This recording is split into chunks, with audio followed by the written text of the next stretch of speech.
will deliver today. We continue to see, and our health experts assess, that you're 14 times more likely to die of COVID if you have not been vaccinated versus vaccinated. Press Secretary Jen Psaki in a Biden tweet again urged us to get the shots and the boosters as the more contagious Omicron variant spreads rapidly. Blamed for its first death in Texas. Fox's Evan Brown has an update live. Yeah, Dave, 3 out of every 4 new COVID cases are Omicron variant cases. That's according to the Centers for Disease Control, which say there's a 600% increase over the course of 1 week. That seems to match the findings of other nations, too. The agency says those numbers are not surprising to them as they continue to recommend vaccination boosters to prevent severe illness, though data gathered in recent weeks suggest illness from Omicron, if any, is mild. Johns Hopkins University says 250,000 new COVID cases were reported just yesterday alone, Dave. Evan, COVID's playing in sports again, postponing football, basketball, hockey games. The NHL, with 11 teams benched by outbreaks, will the season till next week after 2 games tonight. Amid a surge of migrants coming across the border illegally, one apprehended is considered a terror suspect. He's from Saudi Arabia with links to Yemenis under suspicion. He was seen trying to cross into Yuma, Arizona. Images show the potential terrorist wearing a jacket with an American flag patch on one sleeve and the other reading Central Oneida County Volunteer Ambulance Corps. But the upstate New York volunteer organization denies knowing the migrant and says they do not know how he got one of their older model jackets. Fox's Brooke Singman. Someone injured in those Kentucky tornadoes has died. The 9th death from that candle factory ripped apart in Mayfield, where people are still cleaning up devastation. How can somebody lose everything that they have had, put all their blood, sweat, and tears in for years, gone second? There's now 76 tornado deaths in Kentucky. America's listening to Fox News. Cancer. So many lives are touched by cancer. In fact, 1 in 2 men and 1 in 3 women will be diagnosed with cancer. At the American Cancer Society, we're on a mission to free the world from cancer. It's a big mission, driven by little things like a ride to treatment, a free place to stay, a 24/7 helpline. But these little things are really the big things, because to a cancer patient and their family, they're everything. And every day we reach thousands of cancer patients who so desperately need these services. But we need your help to get these critical services to more people and families in need this holiday season. Go to cancer.org and join the fight against cancer. It takes just minutes to donate and help provide essential support to cancer patients and their families. Don't wait. More than 1 in 3 people will be diagnosed with cancer. Go to cancer.org right now and make a difference. Go to cancer.org.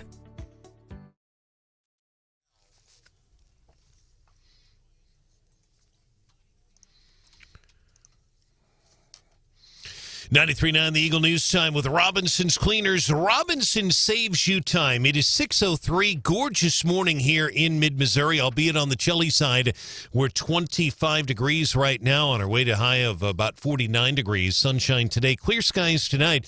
Low near 22. The outlook for tomorrow, sunshine with a high of 45 degrees. And the outlook for Thursday, if you will, the eve of Christmas Eve, mostly sunny and a high of 57 degrees. Good morning, everyone. Here's some of the stories that we are working on for you at this hour. And today I'm excited to say that the City Council has unanimously chosen DeCarlin Seawood as the next city manager of the City of Columbia. History made here in Columbia. That is our mayor here in Columbia, Brian Treese, announcing the first African-American city manager in Columbia history. The deputy city manager, DeCarlin Seawood, will be John Glasscock's replacement next month after Mr. Glasscock retires on January the 14th. The council's decision was unanimous. Mayor Treese says Mr. Seawood will support city staff and will push for progress in Columbia. He understands the inner workings of the city's processes and has proven his ability to listen to the desires and concerns of both employees and residents. Glasscock was in the audience for the announcement. He'll retire January the 14th. Seawood took time at the beginning of the press conference to praise John Glasscock, saying he has led Columbia with compassion and professionalism. Seawood also addressed city employees, and there were a lot of them at the announcement yesterday. He says the city must put staff first. He says a pay study is underway, adding he will push for an accurate and timely completion. Speaking of the council, it's looking more likely that Columbia voters will be casting ballots in April on a proposed use tax. The council first read a proposal last night to place the local use tax on the April ballot. Supporters say it's about protecting Columbia businesses from unfair competition with vendors located outside city limits that aren't required to collect the local taxes. A proposed development in South Columbia involving an ice rink, a music stage, bocce ball, pickleball, and a 2-story restaurant is now heading to the city council for a January the 3rd vote. The issue was first read at last night's council meeting. That ice rink would be used in winter months, while the Planning and Zoning Commission approved the plan by an 8-0 vote. They did express concerns about the stage's size, and they also expressed some concerns about potential noise, particularly for folks who live in an area apartment complex called Area Apartments. That's right off of Highway 63. They're worried about the noise there. Those concerns are likely to come up again at the January council meeting. The development would be at Discovery Parkway in Endeavor, not far from the Perry Phillips Lake. Access to the Missouri River in Jefferson City is finally a reality. You can now get an up-close personal view of the Missouri River in Jefferson City. The Bicentennial Bridge is open for business. The bridge links the back of the Capitol with a new riverfront park being built on Adrian's Island.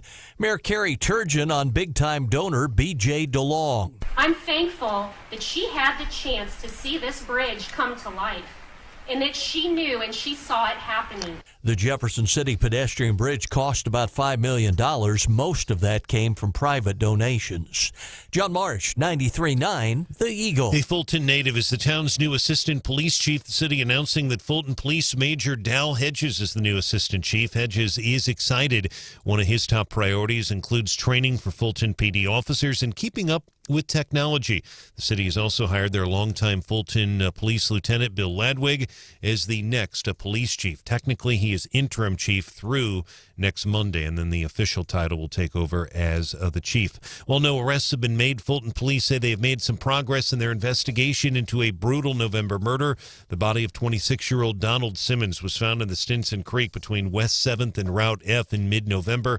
Victim shot multiple times, and again, they've made progress. No arrests yet. If you have any information, you can call Fulton Police 573-592-3107. And Missouri officials say Missouri's medical marijuana sales have exceeded $200 million. That milestone is just 14 months after the first sale to a qualified patient.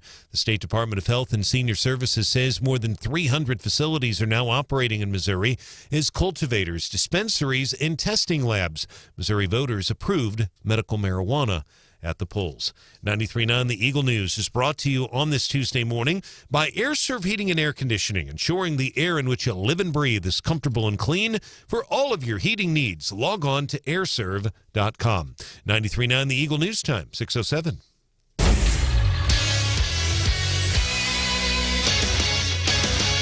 Turning our attention now to sports, the Missouri Tiger football team preparing for the Lockheed Martin Armed Forces Bowl against the rushing attack of Army, led by their great quarterback, Christian Anderson. Tomorrow night's bowl will kick off at 7, Amon Carter Stadium in Fort Worth. You folks who are heading down to the stadium, beautiful stadium. They've had about $400 million in improvements, primarily all contributed by donors since 2012. Really, after they got into the Big 12, they put a lot of money into that stadium. The Tigers are 6-6. The Black Knights coming in with a record of 8-4. They run the option.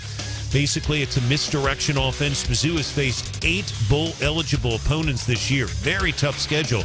8 bowl-eligible opponents, Mizzou, tied for 6th most in the nation. Our sports is brought to you this hour by Steve's Pest Control, stevespestcontrol.com. Our news time, 6:08.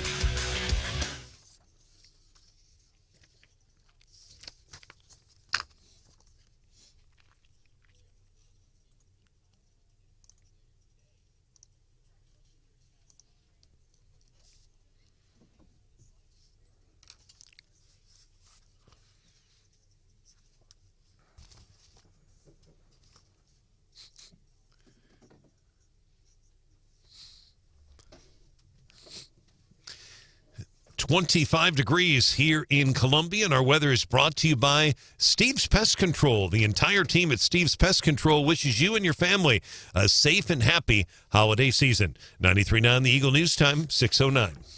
Eagle Eye Traffic. And our traffic check is brought to you by MidmoHires.com. Local companies are looking for local people. Visit MidmoHires.com to find a job or to post your job opening today. Roads are pretty quiet right now. I did cover the press conference yesterday at City Hall and just struck how light the traffic was going through part of the campus and the downtown area. Very little court going on at the Boone County Courthouse, just a handful of cases. Certainly no trials going on this week. So traffic's going to be a much lighter than normal today and the rest of this week. If you want to report a traffic issue, call or text us 573-874-9390. We'll have more team coverage in less than 30 minutes. We have breaking news immediately. I'm Brian Hauswirth, 93.9 The Eagle.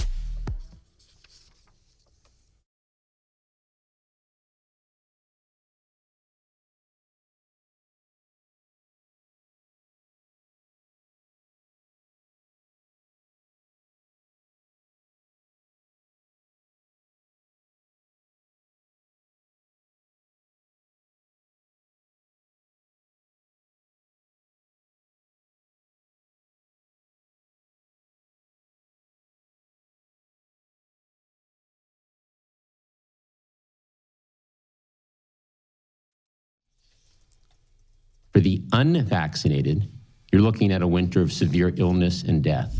For yourselves, your families, and the hospitals you may soon overwhelm. Unity. Your president wants to kill you. He is savoring the fact that you might die if you've made a choice, and you get the implications of any choice you make, right? For example, I got the vaccine, haven't gotten the booster yet, and here's why. Just lazy. That's all. But I understand the consequences. I could die. They're assuming everybody in this country is afraid of dying. Your president wants to kill. There's going to be a long, horrible winter if you're not vaccinated. Remember when they were just offering free beer and free French fries to get vaccinated? And now you're going to die. Is this payback for the Let's Go Branden thing? Wow. Man. Your families and the hospitals you may soon overwhelm. Unity. That's unity. Your president wishing death upon you. That's unity, if I've ever heard it, man. This Omicron thing, and it's not the variants, it's what government officials are doing. We saw this 2 years ago, especially in Columbia. A lot of these Columbia city leaders that got together at a meeting last night, another great meeting. If you ever get it, go to these city council meetings, but you don't have to go to the whole thing. It's like a basketball game. I can't stand watching basketball. It's back and forth. Are you kidding? Yeah. Oh, it's my favorite. It's boring. It's 2 hours back and forth. This is coming from a baseball player. Yeah, have you ever watched baseball? Oh, my gosh, it's so slow. I agree. But Brian is laughing. He has an opinion. He can't say. He can't. The last 20 seconds of a basket, if it's a close game, the last 20 seconds should be the only time it's exciting, and it's not. Somebody makes a shot, and they're calling timeout every 1.8 seconds. Yeah. It's incredibly boring. Football's the same way, though, if there's timeouts left. Hot takes Not quite morning. like basketball, though. When it comes to the timeouts, if it's tight at the end and there's timeouts left.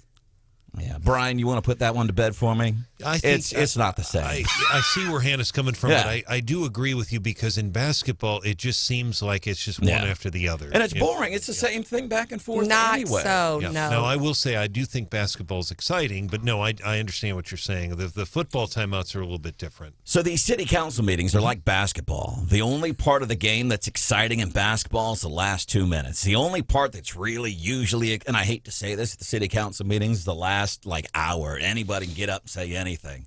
And they did last night. We're going to get into that here on 93.9 The Eagle. Welcome into Wake Up Columbian. Really? Whose opinion do you trust on sports? Guys? Or what? Kidding. I will agree. The best, and I'm not a huge hockey fan, but best live sports by far, and I barely know the rules. Hockey. Yep. 100%. But awesome. I love basketball. You been to a hockey game? Oh, yeah. Yeah. Oh, yeah. It's incredible. Stephanie, how you doing this morning? I'm doing well, Branden. Excellent. By the way, your buddy, Mayor Brian Treese in Columbia. Oh, yeah. I've always complimented him. He does a good job at running meetings. We have our differences. Last night, got a little perturbed. Brian Hauswirth is here. Thank you so much. Good to see you. And the mayor did call on me for the first question last night at the press conference. So, Brian, your mom would be so proud. Yeah. And How cool they is even that? brought a microphone over so we could be heard. But no, that was good, and we have some really good audio with the mayor talking about the announcement. Carlin Seawood, who I was trying to figure out who I had this. I wished I would have made $1 million bet because I had this conversation several times with people, and somebody can get my back on this. But I'm already sick of this story this morning at 6:15. But I couldn't remember who it was. I said, I'm willing to make a bet. Carlin Seawood is going to be named as the new city manager. And I had several people very intelligently explain to me, no, they're just being hush-hush. They don't want the public to know who the next city. And that was a big point of contention with people last night. They're pissed about not having any say-so and who's going to, in effect, run the day-to-day operations of Columbia. Hey, what time did you say this on the show yesterday? I'll go back and clip the audio so we can prove it. Brian, did I say this? You said it, but I don't believe it was on the air. Right. I know it was off air. If you said it on air, I don't remember. But you did. I don't remember a bet, but I do remember you predicting that. But I should have made Mr. a bet. Seawood. And there was somebody else I was having this conversation with. They said, no, it's not going to be. The only reason it's so private is because somebody out of market, and they got to protect the integrity of, because if the name gets out where they live, it could cause problems. But I knew it was going to be to Carlin Seawood, and I wish now, because there were at least 2 different people I had this conversation with. Wished I would have made $1 million bets. And that was the response from the city, was that HR and I've been through a lot of city administrator hiring processes, and also I think like university presidents. I mean, I don't think that's atypical that, there isn't. I mean, sometimes with university presidents, it gets down to like the last 2 or 3 and they do a campus visit and kind of like a dog and pony show. But for city administrators, I've really not seen that done. We've seen it occasionally in superintendents. It's really up to, I agree with you, Stephanie, totally.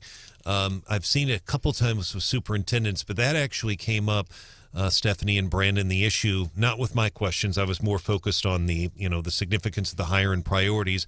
Jessica Hart, who's an excellent reporter at Channel 13, did ask the mayor at the end of the press conference about the criticism from some that, there hasn't been a lot of transparency. I'm paraphrasing what the mayor said, but essentially what he told her is we had to have confidentiality because if some of the people that were applicants, if their names would have gotten out in the papers where they were from, some of these folks weren't even from the area, then it could have been problematic for them. He said that. I understand that. Yeah, and I think we're looking at 2 different issues. So one, was the process transparent, but then also the speed with which we picked someone. And I think that was candidate Minshew's issue, that, hey, we should slow this process down because the people who do get to find out are the people inside government, and we should wait until some of these new folks get elected and let them be involved in the process. And I think we have to kind of separate those 2 issues. That's interesting, and I see what you're saying now. That particular issue, and I remember when Mr. Minshew came on the show, that did not come up. That issue did not come up at all at the press conference yesterday. David Seaman is also running for mayor. He's saying this morning, he's like, I didn't like the process. And I think the other thing that happened is we got really spoiled with John when we hired a last city manager, John Glasscock, who's over. There were meet and greets even for the out-of-town candidates. It was very open. And I get you got to have some secrecy, but you're spending my tax money. If I am giving you money, by George, you got to account for it, and I want to have some say-so. I want to go to Walmart with you to pick the stuff out that I'm buying. I want to help pick out. If I'm paying for this city manager at $200,000 a year, by the way, I want to have some say-so if I'm investing that kind of money. I'm not going to buy a car sight unseen. I want to check it out. It's my money. Yeah, and I see what you're saying. It is interesting that came up at the end of the city council meeting because, again, the microphone was open at the press conference. Not just reporters were allowed to ask questions, but people are allowed to talk, and no one brought that particular issue up. But obviously, they were waiting for the council meeting last night. And one of the big things they talked about, ARPA funding. Again, man, you get money involved, and this is going to be a battle for a long, long time. One of the things talking about workforce development. Hey, can we invest some of this free money and help build a workforce for folks? So tonight we have 3 programs that are requesting ARPA funding under the Workforce Development Initiative, which will stimulate economic activity.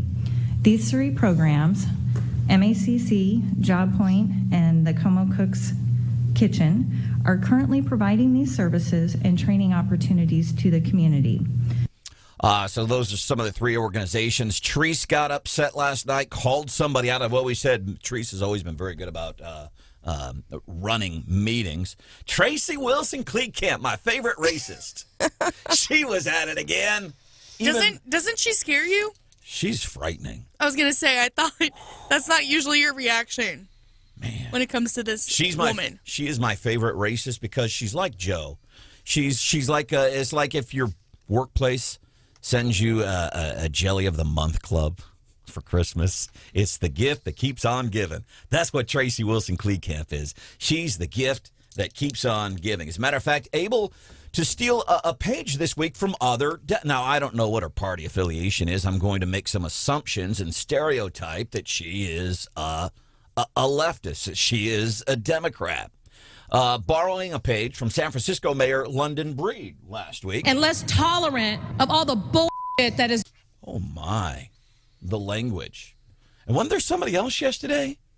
Another Democrat who was getting all nasty and stuff? I think are a complete Oh, yeah, Ilhan Omar. It's like the playbook now. It's the word of the week. It's the word of the week. And we saw it locally. My favorite racist, Tracy Wilson Kleekamp, last night. City Council meeting. Borrowing a page from London Breed and Ilhan Omar. If you want to do this other stuff, because Mr. Mayor thinks it's his money, why don't you use it out of your surplus money that you have? But quit fooling around with the ARPA money. Quit fooling around with the ARPA money. It's not our fault. Now. It's my fault that I'm white, but it's not my fault about the ARPA money. A great reasoning there. One thing that was said at the end of the last council meeting is Stephanie Browning came up here, and you guys didn't give her any instructions. She gave you some information. She told you what you needed, but you didn't give her any instructions. That's your fault. It's not our fault. It's your fault. It's not our fault. That's another favorite ploy of Democrats. We can't take responsibility. Look at January 6th. Somebody is, it's not those people, somebody else. And that's what this racist Tracy Wilson Kleekamp is always saying. The victim. It's always someone else's fault. And now they're being victimized about their own. What does she want with the ARPA funds anyway? I don't know what she's even talking about here, frankly. So if you want to keep us from getting angry, get your together. There it is. Oh. City council meeting last night. Keep it classy, Tracy. I was just going to say the proposal, it is a little... The proposal that you played a couple clips before, Tracy, was about the proposal for Como Cooks in MACC. That was a report that was presented towards the end of the meeting last night. Branden, unless they moved it up and I did not see the end, I don't believe that was a vote. It was scheduled for a report and will be discussed later, but that was a proposal to use the ARPA money. Let's say $1.5 million ballpark. I read the report for all three of those programs to do it. So I don't believe that was voted on, but it's certainly a proposal to split that up for those three groups. Mayor Brian Treese getting upset last night. We'll cover that. Coming up 7:10 this morning here on 93.9 The Eagle Daily DC Rundown. Coming up 6:27. What do you have for us this morning? Well, a bunch of people in DC have COVID. What do they have in common? Other than COVID, right? Other than COVID.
This is Wake Up Columbia, featuring Branden Rathert on 93.9 The Eagle.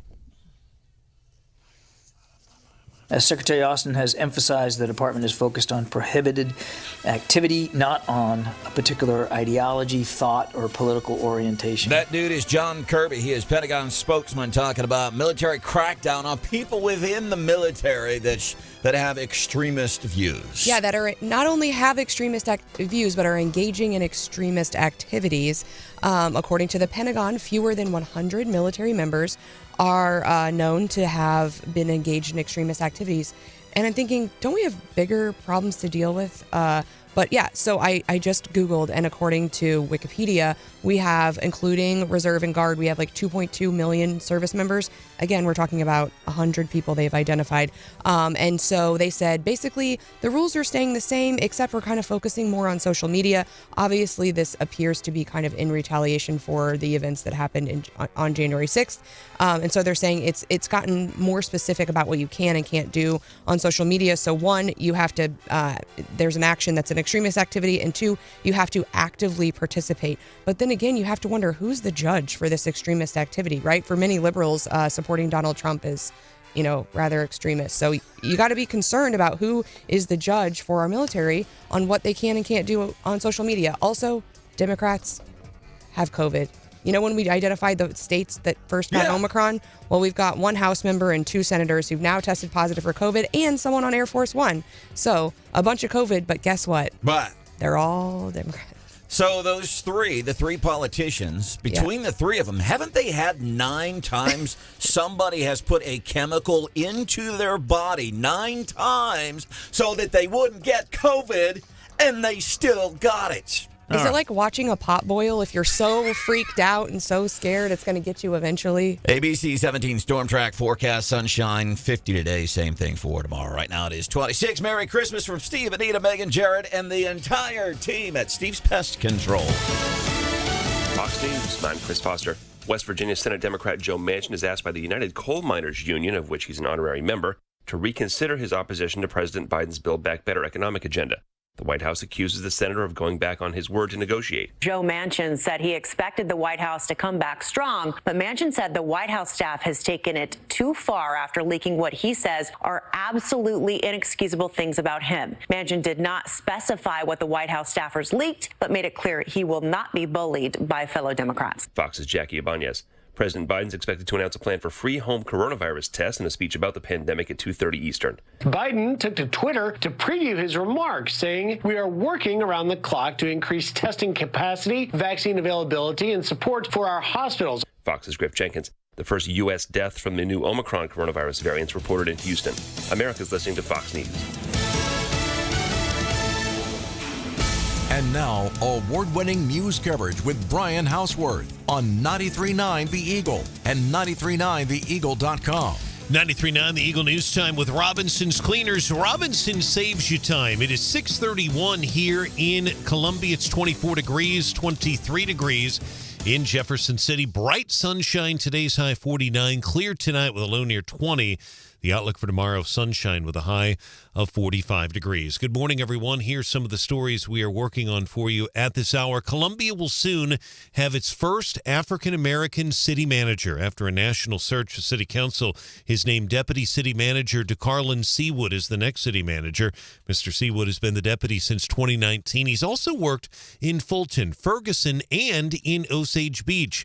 He tells 93.9 The Eagle the city must focus on the root causes of violence. So that's looking at jobs, so that workforce development, it's housing, it's education, it's those opportunities that we need to improve upon to provide for a better life for our residents that will help us eliminate those issues. Mayor Brian Therese emphasizes the council's decision was unanimous. He praises Mr. Seawood's integrity, saying Columbia was looking for someone with vision and experience, someone who values engagement and communications. The current city manager, John Glasscock, will be retiring on January the 14th. Speaking of the Columbia City Council, city leaders say vendors outside city limits and internet-based vendors as well have a competitive competitive advantage over retailers and vendors here in Columbia because they don't have to charge the local sales tax. The City Council first read a proposal last night to place a local use tax on your April ballot. The council will finally vote on that and give final approval to the measure in January. It would go to the April ballot for the citizens to vote on. Columbia City Council also set to vote in early January a proposed development in South Columbia known as The Kitchen. It involves a 2-story restaurant, bocce ball, pickleball, and ice rink, music as well. It would be built on a 10-acre site, Discovery Parkway and Endeavor. Longtime Fulton Police Lieutenant Bill Ladwig will be the town's next chief. He'll replace veteran Chief Steve Myers, who retired in early December after serving as the chief for more than 19 years. Ladwig tells 93.9 The Eagle that he is honored for this promotion. And it is a privilege to ascend through the ranks and be the chief of a great department and a wonderful community. I'm ready to go and ready to keep moving forward. Ladwig is serving as the interim chief until Monday, which is his official day as the chief, December the 27th. His top priorities include upgrading Fulton PD body cameras along with developing more training. I also had a chance to talk to the chief about the recent murder there in Fulton. A body was found in a creek near Westminster College. He was Donald Simmons, 26 years old, shot to death in the Stinson Creek. The chief tells me that Fulton police have made some progress in their investigation. He says no arrests have been made. He cannot elaborate. Anyone with information is urged to call Fulton Police 573-592-3107. And again, no arrests have been made. 93.9 The Eagle News time is 6:34.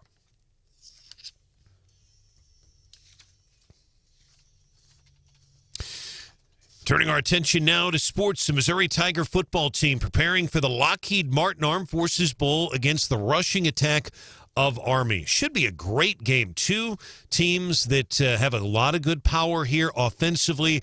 Beatty and company for Mizzou. The Black Knights run the option.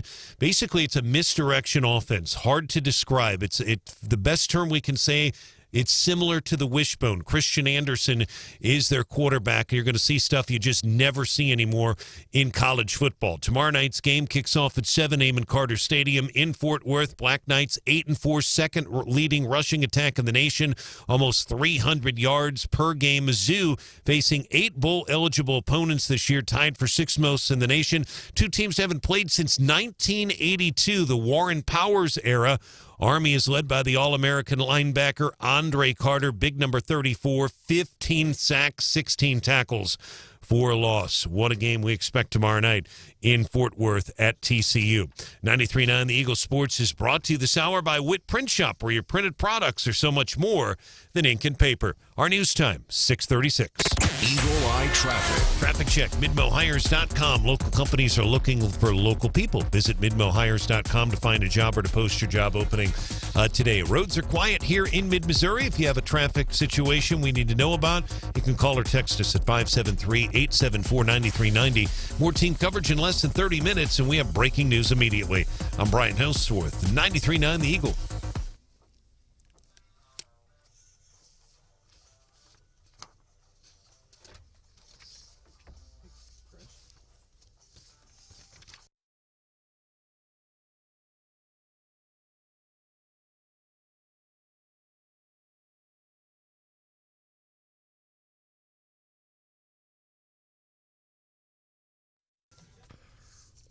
Chris.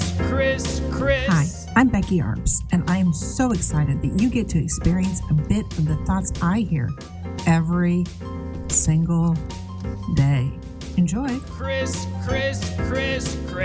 There he is, Mr. Christopher Arps, ChristopherArps.com. You see him on Newsmax TV all the time. As a matter of fact, I want to talk about one of the things I saw you on the TV the other morning. But first, Chris, you know what I really like talking about? What's that? Race. I love talking about Race Bannon. What's that? Race Bannon from Johnny Quest? No, just race in general. Oh, I'm sorry. On your radio show that you do in the afternoon on St. Louis, or whenever you get invited on, whether it's Newsmax or Fox or CNN, do you get people a lot of times that say, hey, I want to get your thoughts on this race issue? Do you get that a lot? I do, because a lot of times I appear on Newsmax as a advisory board member for Project 21, which is a national group of black conservatives. So yeah, I do get asked a lot of race questions and political questions, other questions. Does it ever, like, come on, man, I have political knowledge. It's not just a black thing. Seriously.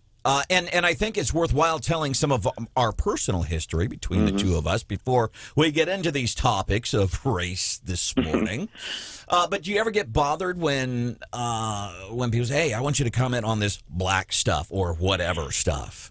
No, not really, because it is more than just a race issue. They'll talk to me about other issues as well. But I mean, if it's a something that's kind of known in the news and it's racially related, I don't have a problem talking about it. All right, this is Chris Arps, Missouri-based political consultant, now has his own radio show in St. Louis. So Christopher and I, when I first met Christopher, I didn't meet him in person. He'd been hanging out with us here on the radio station for a while, but I was talking to folks in Jeff City. I'm like, hey, who's somebody that can talk Missouri politics? There's a million people that'll talk national politics. I want somebody that can talk Missouri politics with knowledge, somebody who's on the inside. And they said, well, that's Christopher Arps. You and I had been hanging out for a while, and I know this happened in, I guess it was 2019, because the Blues were making their run for the Stanley Cup. You and I had been hanging out for, I think, almost a year, if not longer at that point. Yeah. I was asking you about the hockey. Did you see the Blues last night? And do you remember what you said to me, Chris? I knew it was probably something about black people don't watch hockey. You made a racist joke about, Was it racist or racial? Racial. Is it a trope? Because Christopher said, hey, man, you know me. I'm black. I don't like hockey. And I hadn't known that. Yeah. I didn't know you were black. And it didn't matter. It had nothing to do. But anyhow, I say that because it also shows the great show prep that you do also. There is that. Thank you, Chris. You're welcome. And the reason I bring that up, so we have a new city manager. He's going to be taking over for the outgoing city manager, John Glasscock, to Carlin Seawood. Him and Hannah have something in common in that they're both Mizzou grads. This guy worked in Fulton, worked in Ferguson, been assistant city manager, now gets a raise up to $200,000 a year, gets a promotion. But I see in some of the local papers, he's going to be the city's first black city manager. And I've wondered about that. I'm not against it, but I've just wondered, do we need to, how many years are we going to, first female, first Asian? It all depends. Now, in this situation where Columbia, has never had a black city manager or mayor or anything like that, I think that's notable. I think it should be mentioned. Where it bothers me is when we see the media reaching for first. Well, they'll say, hey, this is the first left-handed transgendered person born under the Sagittarius sign. It's stuff like that that just makes it old. But something like this, I think it's appropriate, but they're reaching now. I mean, look what Kamala Harris. She's the first female, Asian, black vice president. It's just too much, and I can't wait till we just get to the point where this is the person that we've elected, or they have the job, and we feel they're the best qualified, and that's it. Let me ask you. I can't wait till we get to that point. Exactly. As a matter of fact, the incoming mayor of New York City, he said last week, we highlighted his comments because he hired the first female police commissioner, something like that. And he, in effect, he said, I don't care about that. Are you a good person? Can you do this job? Are you the best person that we could find for this job? And I thought, that was a good way to handle it. Let me ask you this. Is this reaching? So-and-so, the first white basketball player to lead the league in scoring in 26 years. Oh, my God. That should be on the front page of the New York Times and all over the Internet. Yes, that's notable. Yeah. And is that also a trope? Is that wrong? Will I be without a job tomorrow morning when we get to 6:42? I'll be tuning in tomorrow. Yeah, we'll see what happens. He might be there. He might not be. And then the other interesting thing as it relates to race. Interesting thing Democrats, by the way, they're in a huge, they're in a sinkhole right now. I don't know that they could be picked up out of this thing between Joe Manchin and Joe Biden anyway, just not on a roll. New polling numbers out this morning. We say it every time. They're even lower now, if you can believe that. So they are hurting. And now some Spanish language radio attacks getting them all upset. What's the story on this? Yeah, there seems to be, and no one knows who's behind it, but down in Florida, there are some Spanish language radio stations and newspapers that are doing these, that are promoting these attacks on Kamala Harris. And that really just comes off of the bad week that she had the week before when she did an interview with Charlemagne the God, black, very popular black radio host, where she didn't care for the remarks that he said to her that basically Joe Manchin was the president instead of Joe Biden. And if you get a chance to watch that clip, I think it just really emphasizes why people dislike Kamala Harris. I mean, she just comes across as not very well. And so, you know, she's hurting. She's got 28% approval ratings. Joe Biden, as you said, approval ratings are going lower and lower. This administration is in a whale of trouble. And in the first year of his office, I mean, Joe Biden is a lame duck. Yeah. He's done. There's Democrats. They're coming out and saying, my gosh, this is, and it's not just what's happening right now. It's Afghanistan, and it's even before Afghanistan. There were already issues. It wasn't just Afghanistan. It wasn't just, and it's not just stuff like the vice president on Comedy Central on a late Friday night with Charlemagne the God. It's Joe Biden. Do you think Joe Manchin is a problem? It's Joe Biden. And I'm vice president, and my name is Kamala Harris. Me, Kamala, you, Chris. Yeah, yes. I mean, you just hearing that little clip there. I mean, you can just see how just unlikable she is. I mean, she checked all the boxes for vice president, but she, you know, as we're seeing now, was an absolute terrible choice. And what's really sad is Joe Biden, the first year of his presidency, he's already a lame duck. And the person that the people they're talking about replacing him is the transportation secretary. Did you ever think of that in your life?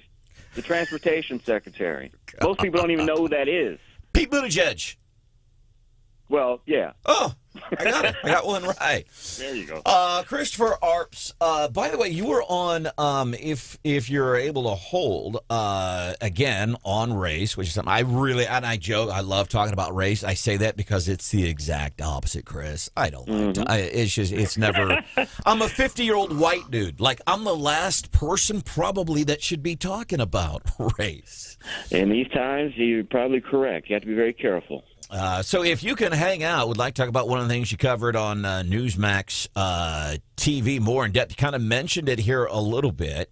But again, if you don't mind talking about race, like black Americans, they saw what happened on Charlemagne the God with Kamala Harris Friday night. But I want to get your take. Like, are black people looking at this differently than, let's say, a Republican or a Democrat? If you can hang out for a few, we'll do that. Let's do it. All right. Christopher Arps. Check out his website, ChristopherArps.com. Chris.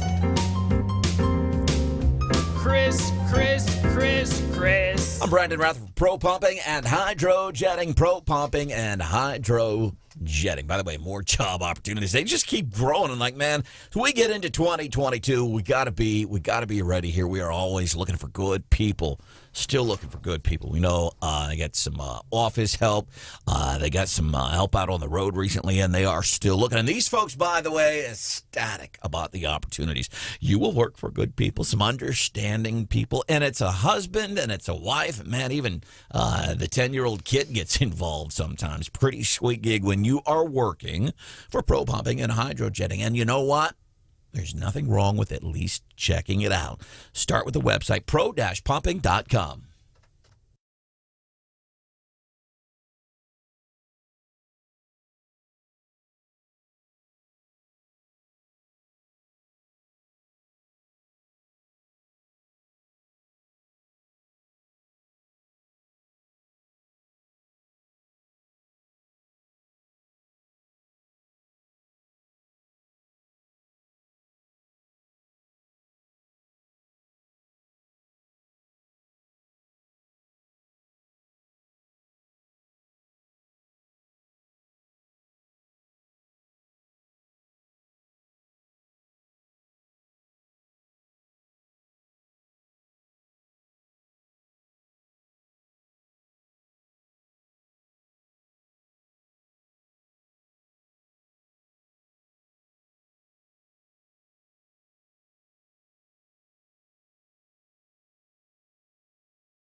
Let's go. Wake up Columbia. 93.9 The Eagle.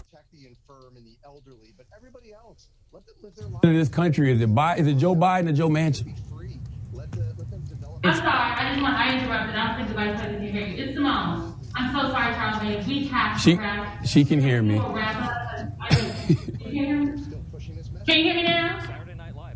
Can you hear me, Madam Vice President? So I'm sorry. We got to wrap. Oh. So I'm sorry to interrupt. They're acting like they can't hear me.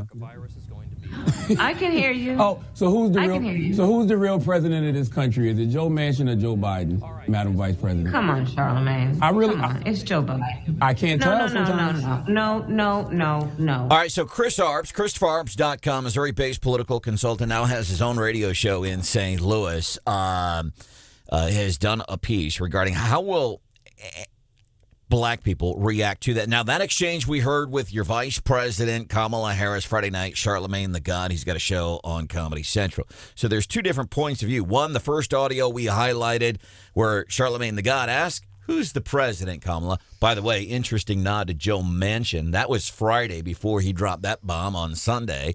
But this is from the producer's floor. This is audio of where apparently Kamala is feigning that she can't hear, and you hear a handler there in the background saying, Charlamagne, the interview is over. The interview is over because Kamala had so much distaste for that question. And Chris, you heard that in the first segment we play where she said, my name is Kamala. I'm the vice president. No. Joe's the president. And again, I hate this talking about race, but I think this is a great take you have on this. How do black people respond? It's not even Republicans and Democrats, but because that's how the political world is, it's black people. Well, it's very interesting because usually black Democrats especially circle around black Democratic politicians and will defend them to the hilt. And in a normal situation where Kamala was well-liked or was doing a great job, I think Charlamagne would have been attacked by the civil rights groups from BLM, from other leaders for attacking her, the vice president. But the silence is deafening, and I think that shows that she really doesn't have a lot of support, not only among the American people, but among African Americans as well. The silence is deafening. Yeah, I think Branden and I have talked about, and I think he thought it was funny that I said people have kind of a hateability quotient. And it sounded earlier to me that you thought, Kamala's hateability quotient was kind of rising. And I don't really think, it doesn't have anything to do with race, because I think, as I've talked about it, dealt with Hillary. People just hated Hillary, and she was easy to hate. And Joe Biden is less easy to hate than Hillary. But I think it also doesn't have to do with gender, because a lot of people hated Donald Trump. He was kind of easy to hate. Yeah. And so, I think people feel sorry for Joe, and he feels like your grandpa, so you can't hate him. So is that what you're saying, that she's kind of got this hateability factor, and that could, hurt her in the long run to the extent she decides to, try to pursue options after this? I mean, she has just a very high hateability quotient. I mean, she didn't even make it to the first primary during the election. Fair point. I don't know. It's hard to put your finger on it exactly, but there's just something about her that's just unlikable. There's kind of I hate to say this, kind of an arrogance that comes across by her, and she's just unlikable. Yeah, and here's what I see I think we all know people, whether it be actually in our social circle, in our daily lives, or in politics. There's some people that you just, for one reason or another, your soul doesn't mesh with their soul. But when you have a person where you have millions and millions of people's souls don't mesh with it, there's something going on there. And I believe that. Chris Arps, ChristopherArps.com. I thought you were about to air some grievances. Have you told Chris that we're going to air some grievances? Because I think he should get in on the action on Thursday. I think, Chris, we need to invite you to join us for a bit on our show Thursday. Do you know what Festivus is? I've heard of it, but I was not a big Seinfeld fan. So Seinfeld made Festivus famous. It's something I learned just recently doing research on Festivus. I thought it was a made-up holiday Seinfeld made famous, but apparently it's actually a thing.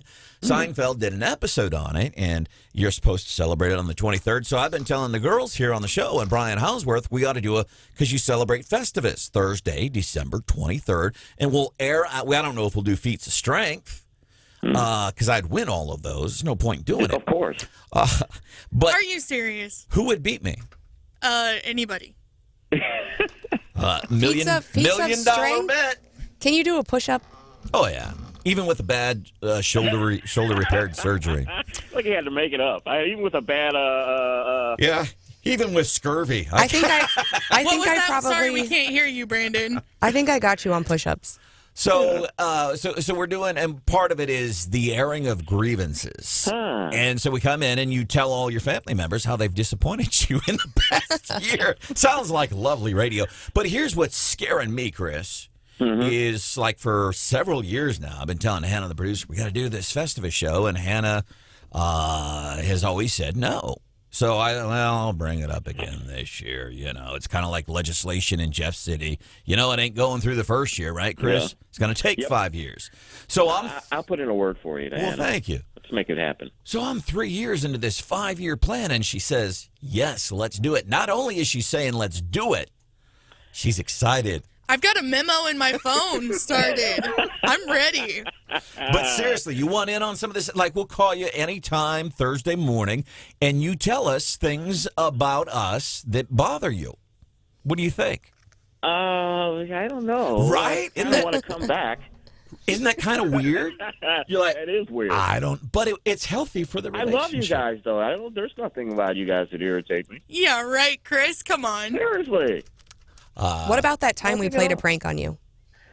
What, when you told me I had to wear shoes in the studio? Or I couldn't wear shoes in the studio. But you weren't there that day, Stephanie. I think you were out. Do yourself a favor. Check out the website, ChristopherArps.com. Watch for him on Newsmax TV. We love you, man. Thanks, guys. All right, we'll see you. Coming up, Fox News is here. Omicron surges, and it's starting to affect things. Fox will have that for you coming up here at 7 o'clock.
Omicron spreading like wildfire. I'm Dave Anthony, Fox News. We just heard about it on Thanksgiving. Now it's the most dominant COVID variant in the U.S. The CDC estimates it's responsible for 3 in 4 cases, with 250,000 COVID infections reported yesterday alone. And we have the first Omicron death. The Harris County, Texas Health Department says the patient was a man in his 50s. They say he was unvaccinated and had underlying health conditions and had been infected with COVID-19 previously. Fox's Gary Baumgarten. President Biden will talk to us again today about Omicron. The speech is expected to build on his winter plan and address access to testing, booster shots, no lockdowns, mask mandates, and, of course, the risk of the unvaccinated. Fox's Kevin Corke. A Biden tweet urged Americans to get vaccinated and boosted, and while they may still get COVID, they'll have no or just mild symptoms. Senator Joe Manchin says he won't be bullied and accuses the White House of leaking inexcusable things about him after bucking his own party, saying he can't support the nearly $2 trillion Biden social spending plan. The left is furious with Joe Manchin. They're demanding consequences for Manchin, and some progressives suggest the president's word is not as strong as it once was. Fox's Chad Perger. More tit for tat and souring U.S.-China relations. Fox's Simon Owen has an update live. Dave, China says it's imposing sanctions on 4 U.S. officials who monitor religious freedoms overseas. They are all members of the U.S. government's Commission on International Religious Freedom. The move is retaliation after the Biden administration imposed penalties on 2 Chinese officials, accusing them of links to the repression of minority Uyghurs. China denies committing abuses. Dave? In Britain, where you are, Simon, a court has ordered Dubai's ruler to pay quite the divorce settlement. To ex-wife number 6, he has to pay almost $730 million to her and their children. America's listening to Fox News. Cancer. So many lives are touched by cancer. In fact, 1 in 2 men and 1 in 3 women will be diagnosed with cancer. At the American Cancer Society, we're on a mission to free the world from cancer. It's a big mission, driven by little things, like a ride to treatment, a free place to stay, a 24/7 helpline. But these little things are really the big things, because to a cancer patient and their family, they're everything. And every day, we reach thousands of cancer patients who so desperately need these services. But we need your help to get these critical services to more people and families in need this holiday season. Go to cancer.org and join the fight against cancer. It takes just minutes to donate and help provide essential support to cancer patients and their families. Don't wait. More than 1 in 3 people will be diagnosed with cancer. Go to cancer.org right now and make a difference. Go to cancer.org.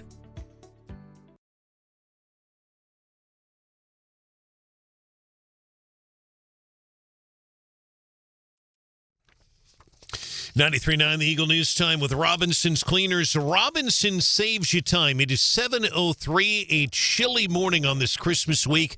24 degrees right now in Columbia. Our sunrise will happen at 7:24 here in about 21 minutes. It is chilly outside. 22 in Jefferson City. Our days continuing to get shorter. 7:24 our sunrise. Our sun will set at 4:50 today. Sunshine with a high of 49 degrees. Good morning, everyone. Here's some of the stories we are working on at this hour. And today I'm excited to say that the City Council has unanimously chosen DeCarlin Seawood as the next city manager of the City of Columbia. That is Columbia Mayor Brian Treese introducing the first African-American city manager in Columbia history. Deputy City Manager DeCarlin Seawood will be John Glasscock's replacement next month after Mr. Glasscock retires. That will take place on January the 14th. The council's decision was unanimous. Mayor Treese says Seawood will support city staff and will also push for progress in Columbia. He understands the inner workings of the city's processes and has proven his ability to listen to the desires and concerns of both employees and residents. Glasscock was in the audience for yesterday afternoon's announcement. He'll retire on January the 14th. Seawood took time to praise John Glasscock. He says he led Columbia with compassion and professionalism. Seawood also talked about city employees and pay. He says the city must put staff first. He says a pay plan study is underway. Didn't give a lot of details on this. He said he will push for an accurate and timely completion of this pay study. Coming up at the bottom of the hour after our newscast at 7:30, we'll hear from Councilman Matt Pitzer. We'll ask him more about this pay study, what's going on with that. It's looking more likely that Columbia voters will be casting ballots in April on a proposed use tax. The council first read a proposal last night to place the local use tax on the April ballot. Supporters say it's about protecting Columbia businesses from unfair competition with vendors who are located outside city limits and aren't required to collect the local taxes. There's a proposed development in South Columbia involving an ice rink, a music stage, bocce ball, pickleball, booze, and a 2-story restaurant. That heads to the City Council for a January the 3rd vote. The issue first read last night.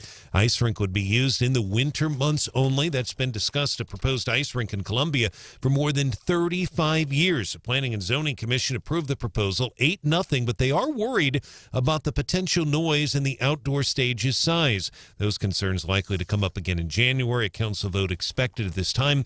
That proposed ice rink and development would be located at Discovery Parkway and Endeavor, not far from the Perry Phillips Lake. City of Columbia has now received about $12.5 of the $25 million it will receive from ARPA that was signed earlier this year by President Joe Biden. That was one of his top priorities when he took office in January.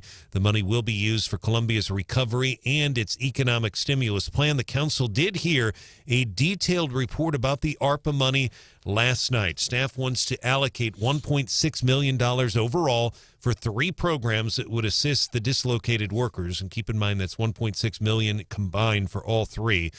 They'd split that money up. MACC, Job Point, Como Cooks. Job Point would use the money for a new training facility. They would also use it for a commercial driver's license simulator, which is known as a CDL. A Fulton native is the town's newest assistant police chief. The city announcing that Fulton Police Department Major Dal Hedges is the new assistant chief. Mr. Hedges tells me he's excited. This is my hometown. Really happy to be able to take this and possibly move forward and make some big things happen here at Fulton Police Department for our citizens. And priorities for the assistant chief include training for Fulton PD officers and keeping up with technology. They have 27 sworn officers and do have 1 or 2 vacancies. The city has also hired longtime Fulton Police Lieutenant Bill Ladwig as the next police chief. And state health officials say Missouri's medical marijuana sales have exceeded $200 million. That milestone coming just 14 months after the first sale to a qualified patient. DHSS says more than 300 facilities are now operating in Missouri. Cultivators, dispensaries, testing labs, etc. Missouri voters approved the issue of medical marijuana. 93.9 The Eagle News is brought to you live on this Tuesday morning by the Candy Factory. The Candy Factory gets you set up with delicious chocolate gifts to show your appreciation for your company, employees, or people that make your business world successful. This holiday season, stop by the Candy Factory, downtown Columbia. 93.9 The Eagle News time is 7:07.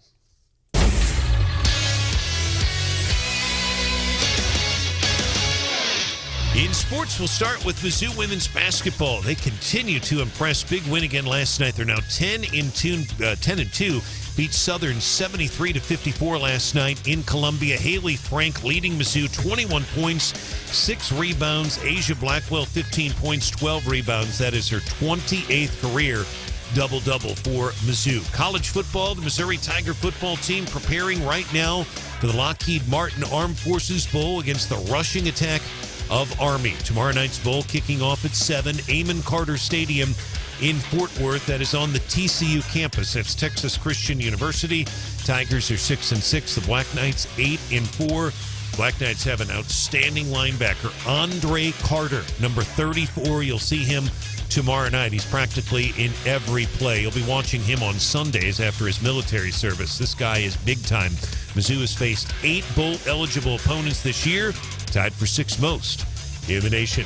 Our sports brought to you this hour by Steve's Pest Control, stevespestcontrol.com. 93.9 The Eagle News Time, 7:09.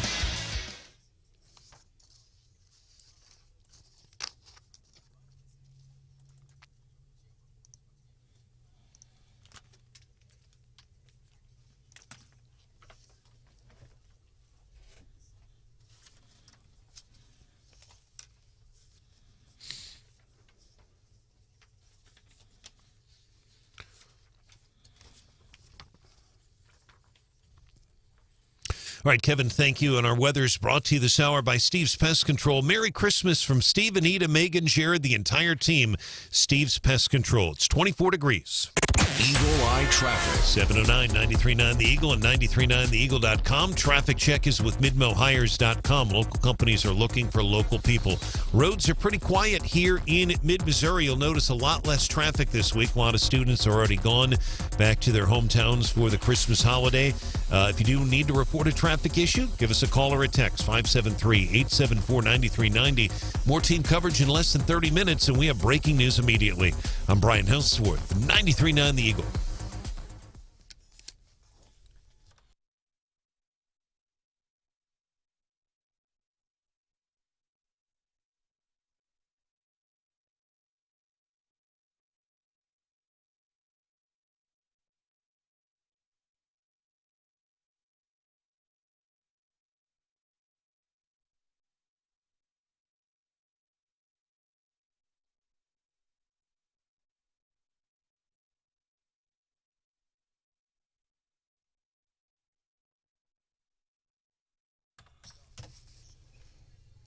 And I don't know whether council agrees with me or not, but I'm more upset now than I was. I'm mad now. I don't know what he's mad about. Was he upset about somebody coming up and making references to slavery and some of the operations of the city? Because it happened last night. Also, your employees who are picking up your trash are having to buy their own equipment because we're not taking care of them that way either.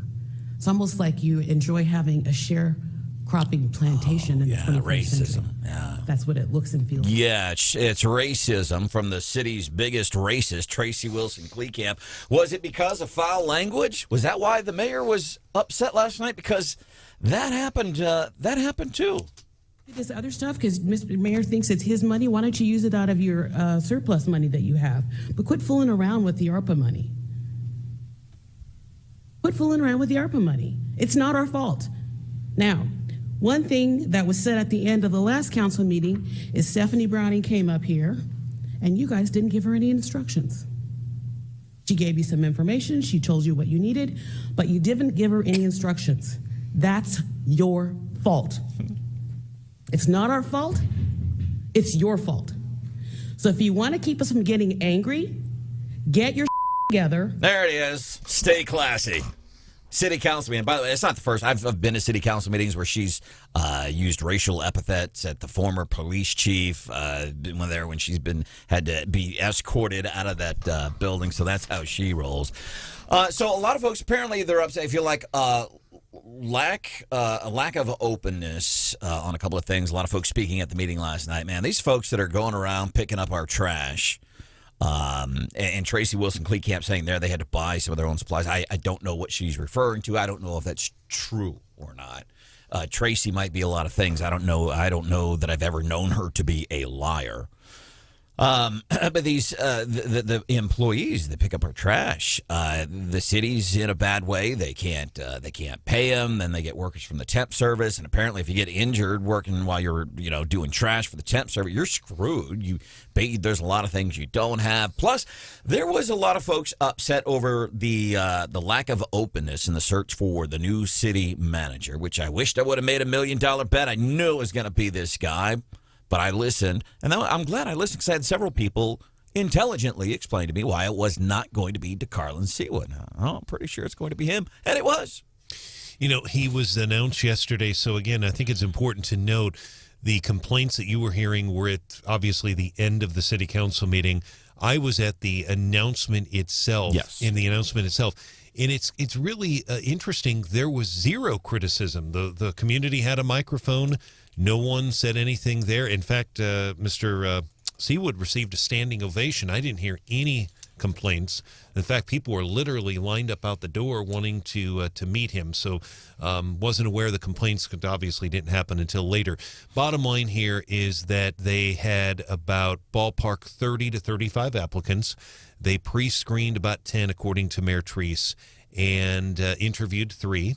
He said that they made a quick determination that they didn't have to go very far, that Mr. Seawood understands the issues. He had worked in Ferguson before and after the unrest. He worked in Fulton, a lot of experience in Fulton, Osage Beach. He was in Berkeley as well, and they felt like he was the best person that would be able to make Columbia continue to improve with progress. But also they were looking for someone who understands the departments and really will have the city staff's back. That's what they wanted to do.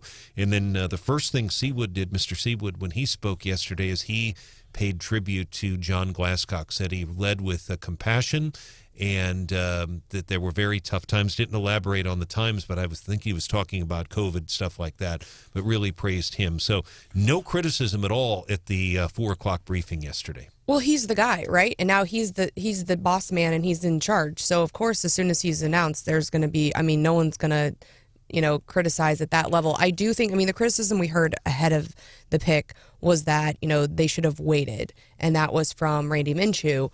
David Seaman also has said his reaction this morning, I wish they would have been more open. Yeah, and so transparency and then the timing, and I think those are two different things. I don't know.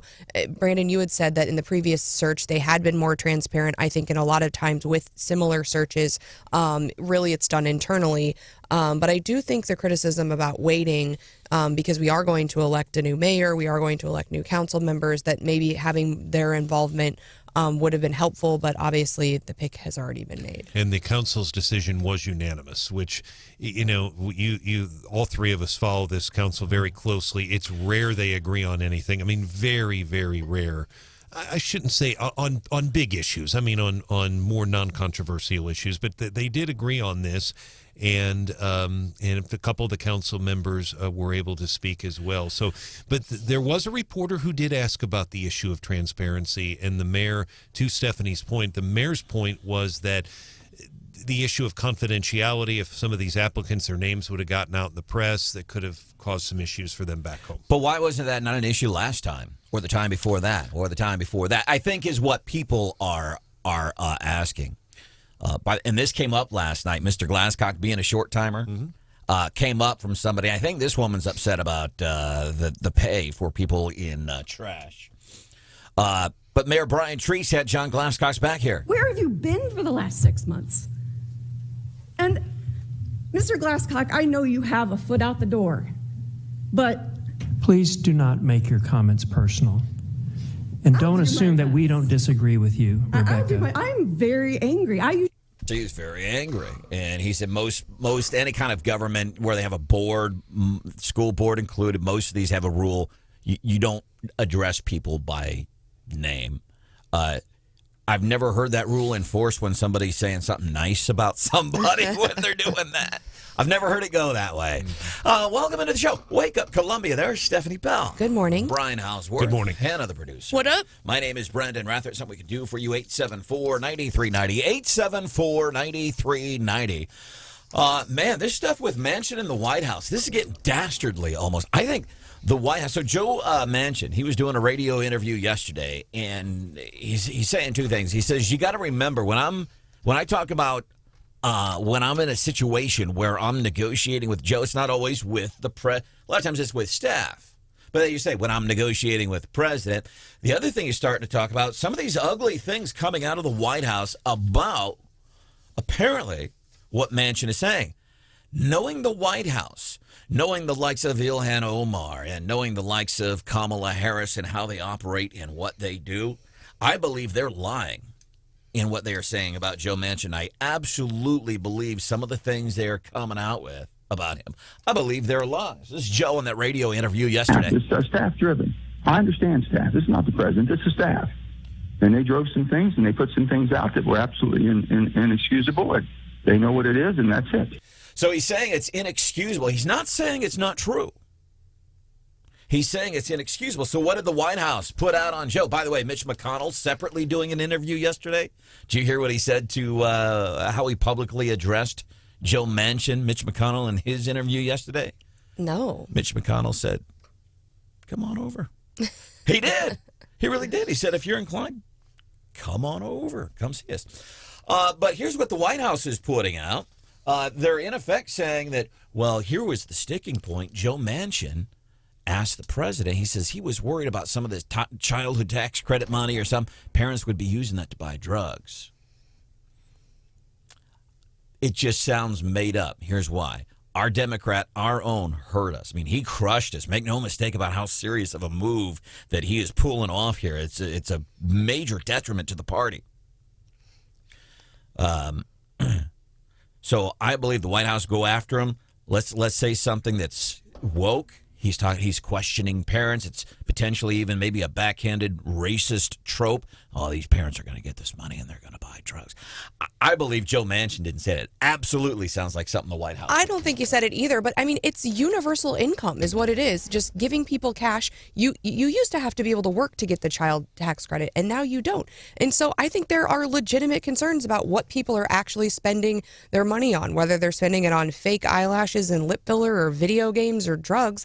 I mean, the fact is they can sit at home. There's no incentive for them to work, and they could be, they could be spending, it's just cash in your bank account. They could be spending it on any number of things. And I think what we heard from the economist, Aaron Hedlund, yesterday is that whatever they're doing, they're not getting back to work. They're not producing anything. And so it's hurting the economy when we're not actually being a productive society. And so I think any sort of concerns about, what are people actually going to spend this money on when there are no strings attached? It's just universal income, and it encourages people to sit at home, which is only, it's only exacerbating the problems that we already have with inflation and hurting everybody else, especially the folks that are working, right? Yeah.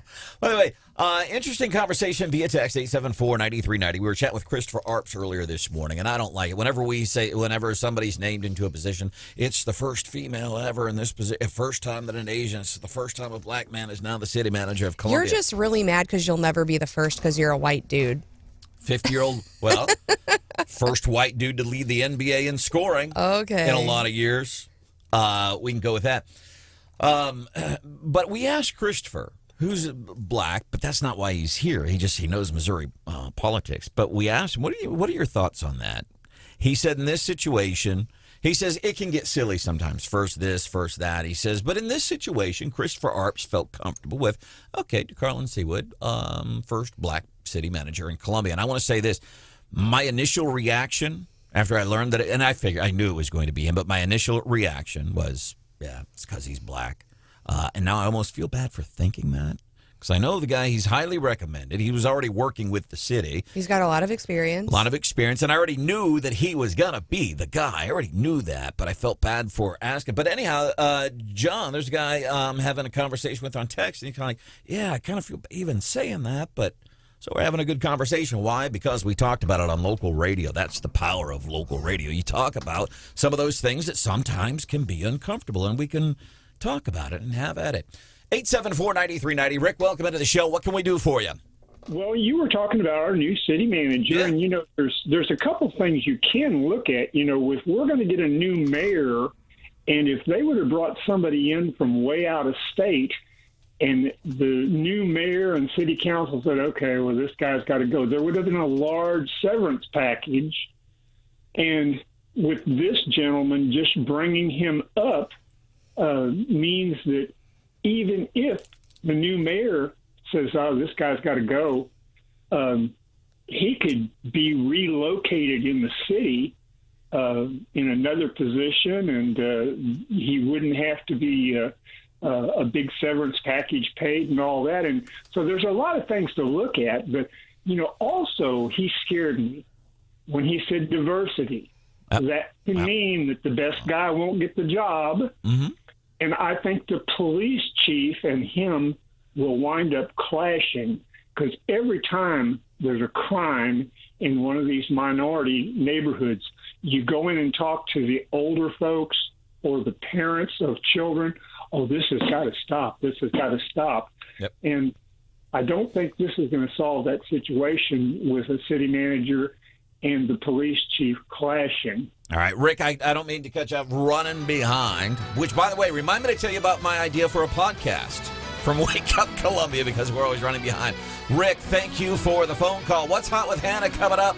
7:28. What do you have for us this morning? Started more controversy over food on the Wake Up Columbia Facebook page. Food controversy is coming up. 7:28. Here, we'll do that for you on 93.9 The Eagle.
Wake Up Columbia. News, analysis, opinion, and Hannah the producer. 93.9 The Eagle.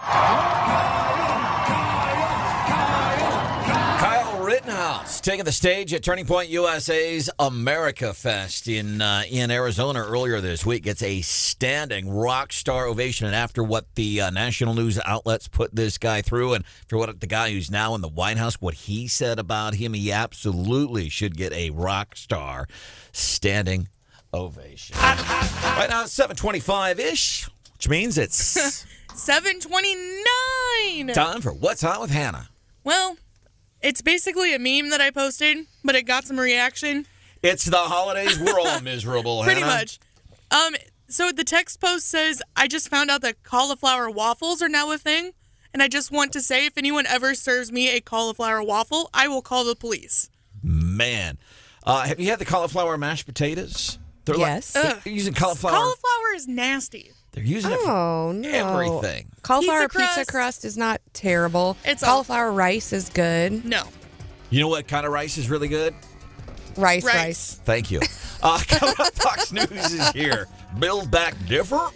That's coming up. And Brian Hauswirth is here. Highlights from last night's City Council meeting and the naming of our new city manager. And City Councilman Matt Pitzer, he's going to be joining us 7:35. Kind of an active meeting last night. I have your ABC 17 Storm Track forecast. Sunshine, 49 today, then 22 overnight. Tomorrow, 45. Check it out. Thursday, mostly sunny, 57. Christmas Eve, 60s. Wow.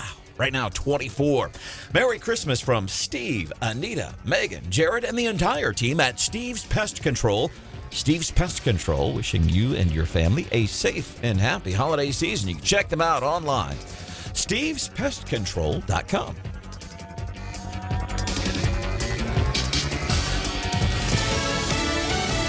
Fox News, I'm Chris Foster. A man in Houston is the first American reported to have died from the new Omicron coronavirus variant. 3 out of every 4 new COVID cases are Omicron variant cases. That's according to the Centers for Disease Control, which say that's a 600% increase over the course of 1 week. Fox's Eben Brown. Jurors resumed deliberations this morning at former Brooklyn Center, Minnesota police officer Kim Potter's manslaughter trial. She shot and killed Dante Wright during a traffic stop in April. During yesterday's closings, prosecutor Aaron Eldridge said Potter using a gun and not a taser makes her responsible for Wright's death. It was a gunshot wound to the chest. Defense attorney Earl Gray said had Wright not tried to run, he'd be alive today. Go take your ride downtown, and it's over. Potter faces more than 10 years in prison if convicted. Fox's Gernal Scott. America's listening to Fox News.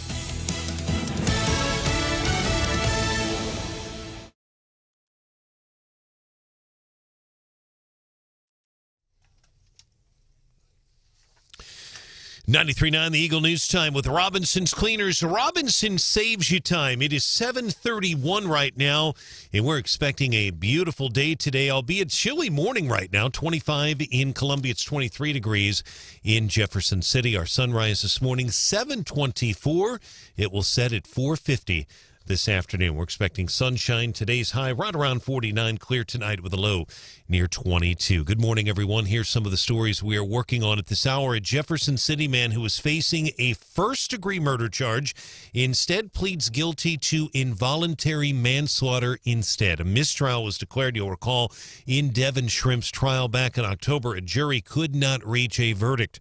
Our news partner, ABC 17, reports Shrimp will be sentenced on February the 19th. Again, they have changed that. That plea has gone to a guilty plea for involuntary manslaughter, so there will not be a retrial in this case. Sentencing set for February. Meantime, here in Columbia, they will have soon the city of their first African-American city manager after a national search. City Council naming Deputy City Manager DeCarlon Seawood is the next city manager. Mr. Seawood has been the deputy since 2019. He's also worked in Fulton, Ferguson, Osage Beach, and Berkeley.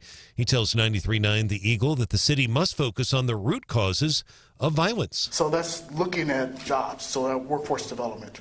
It's housing, it's education. It's those opportunities that we need to improve upon to provide for a better life for our residents that will help us eliminate those issues. Mayor Treese emphasizes the council's decision was unanimous. He praises Mr. Seawood's integrity, says Columbia was looking for someone with vision and experience, someone who values engagement and communications. The current city manager, John Glasscock, will retire on January the 14th. Columbia City Council is set to vote in early January on a proposed development in South Columbia. It involves a restaurant, bocce ball, pickleball courts, and an ice rink. The city's Planning and Zoning Commission has approved the development. It's called The Kitchen.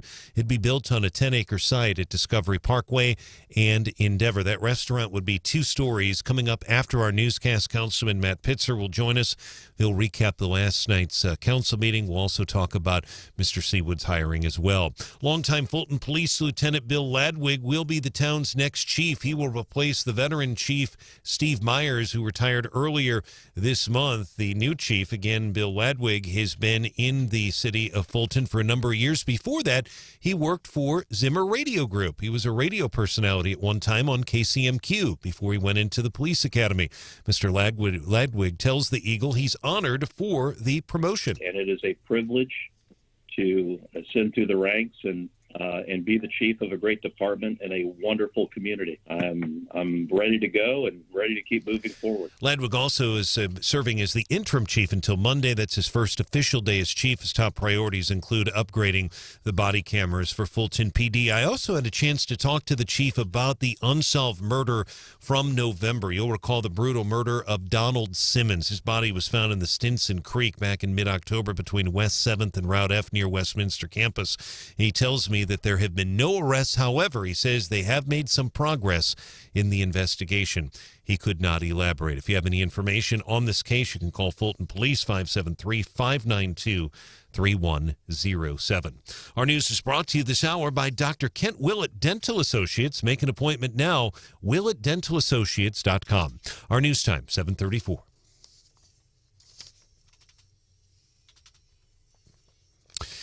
In sports, the Missouri Tiger football team preparing for the Lockheed Martin Armed Forces Bowl against the rushing attack of Army. Should be a really great game. Tomorrow night's bowl will kick off at 7. Amon Carter Stadium in Fort Worth. National TV coverage on ESPN and, of course, the Central Bank Tiger Radio Network. A reminder that there will be basketball as well. So if you want to listen in on the broadcast, here is the plan right now based on Andy Humphrey's scheduling and Jeremy Washington as well. The football game tomorrow night on KCMQ 96.7.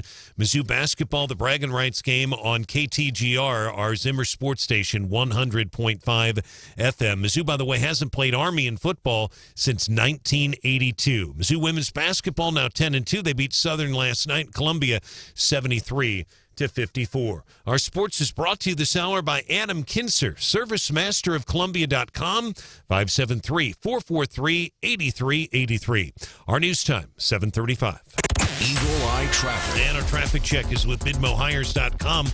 Local companies are looking for local people. MidmoHires.com. Find a job or post your job opening today. Road's been pretty quiet here in mid-Missouri. Traffic, again, pretty light compared to a normal day. A lot of students are gone. Some folks already out of town for the Christmas holiday. We did have some traffic wrecks yesterday in the afternoon drive, so if we're missing something, certainly let us know.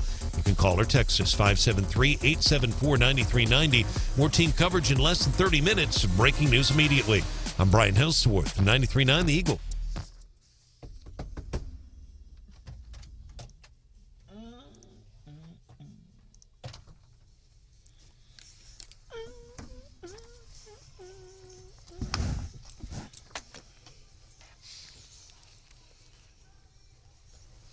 So tonight we have 3 programs that are requesting ARPA funding under the Workforce Development Initiative, which will stimulate economic activity. These 3 programs, MACC, Job Point, and the Como Cook's Kitchen, are currently providing these services and training opportunities to the community. So this workforce development, hey, we'll get some of this ARPA money because it's free money, right? And we'll throw it at these agencies who will help train people to create jobs. Listen, I don't like the whole thing with the ARPA money. I've already called my 4-year-old granddaughter, Harper Lee, and I've thanked her more than once because she's going to be paying for this for the rest of her life and so on and so forth. You know how it goes. But really, it sounds like one of the big topics of discussion last night's City Council meeting, 5th Ward City Councilman Matt Pitzer joining us on the show. By the way, it seemed to me, and maybe it's just because what I like to focus on sometimes, but a lot of extracurricular activity last night. You had Tracy Wilson Kleekamp, my favorite racist, using foul language while addressing the city council. You had another member address city manager John Glasscock. Mayor told her, "You're not going to do that." Later in the meeting, the mayor is saying, "I'm mad now." I mean, seemed like there's a lot of stuff going on, Mr. Pitzer. Yeah, it must be a lot of stress around the holidays. That's what I'm telling everybody. You know, you've seen Christmas Vacation with Chevy Chase, right? Yeah. Yeah. And there's the scene, I think they're in the kitchen, the in-laws, all the relatives have come, and they're chopping up salad, and Beverly D'Angelo's character's got a cigarette in her mouth, and she says, "It's the holidays, we're all miserable." And that's the premise that we are operating under. Our brain is at 50% power here in the last couple of weeks. We're stumbling home to home plate. And that was really kind of the sense I got last night. I really did. Yeah, there were, tempers got a little hot there at the end, and I mean, for legitimate reasons in some of the cases, but yeah, it's probably a little bit over the top. So yeah, it'd be good to have a little bit of a break, get away from all this stuff for a little while, and come back fresh in the new year. All right.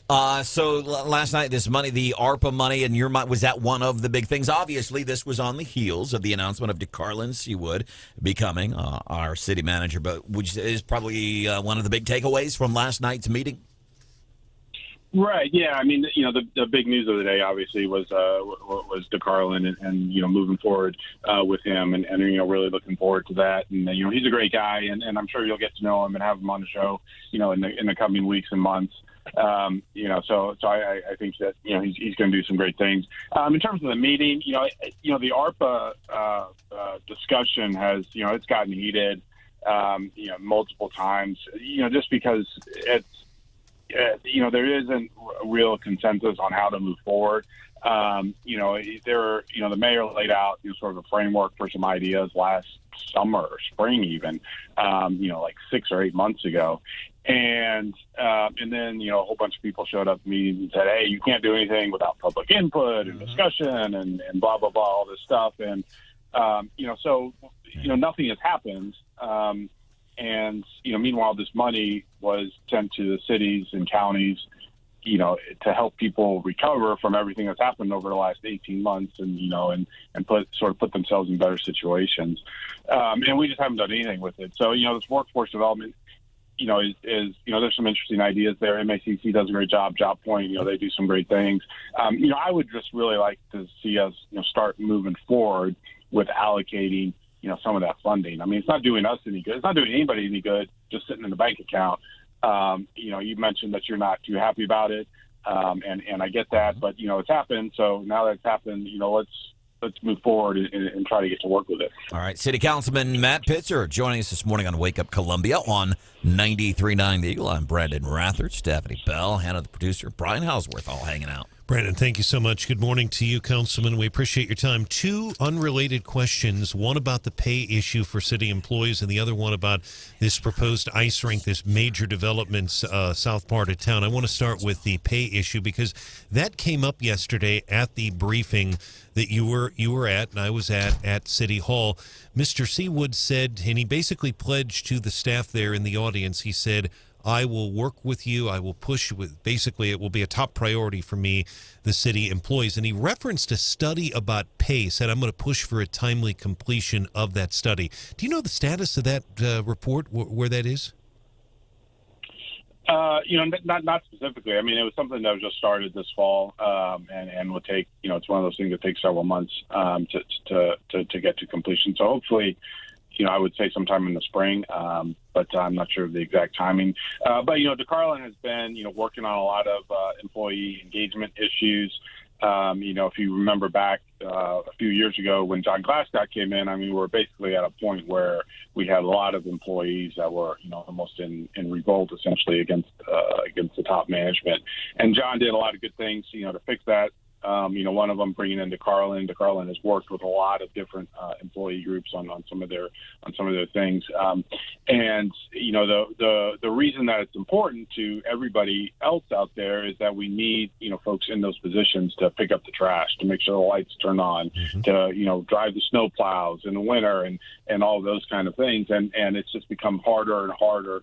The city is no different than any other employer in terms of attracting and retaining those employees. So we need to make sure that we can deliver on those services that people expect. We're going to have to do more. Everybody is doing more now. And we're not going to be any different than everybody else. And we appreciate the update, Councilman. In my follow-up question, as I referenced, is about this proposal. It's called The Kitchen. Major development. The proposed development would be not far, actually, from our radio station down at Discovery Parkway in Endeavor. The developer wants to build a 2-story restaurant, bocce ball, pickleball courts, and ice rink, and then put a music stage, a large music stage as well. Have you heard much feedback from the residents at that apartment complex, and what's your general impression of this proposal called The Kitchen?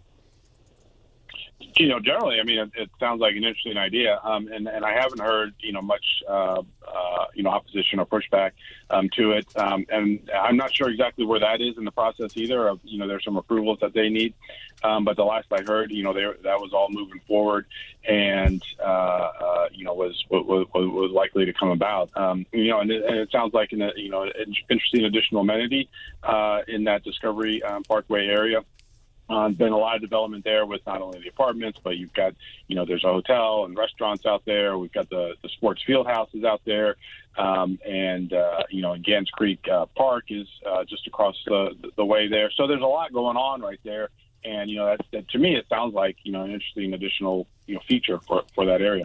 All right. 5th Ward City Councilman Matt Pitzer, anything else that you need to add that folks here in Columbia would need to know following last night's City Council meeting? Yeah, I think we hit the highlights there. And some of the lowlights, too. Foul language and all that stuff. Right, yeah. You say tomato, I say tomato, right? Right. Let me ask you this before we let you go. As we get ready to move into Christmas over the weekend, you and the family, you do President's Christmas Eve, or you do them Christmas morning? And, of course, my bad for assuming that you celebrate Christmas. But how do you guys do?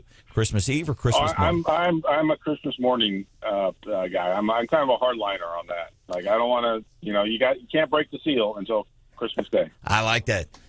Our city council member, 5th Ward, taking a hard line. Absolutely Christmas morning.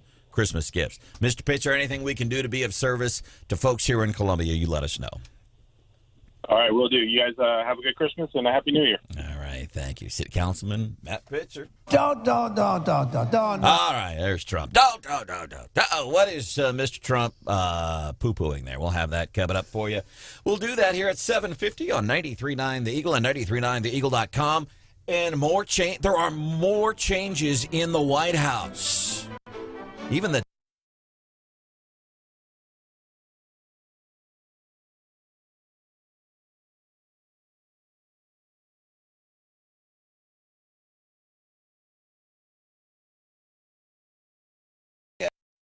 jetting, they've got some new family members on board, and they're looking for another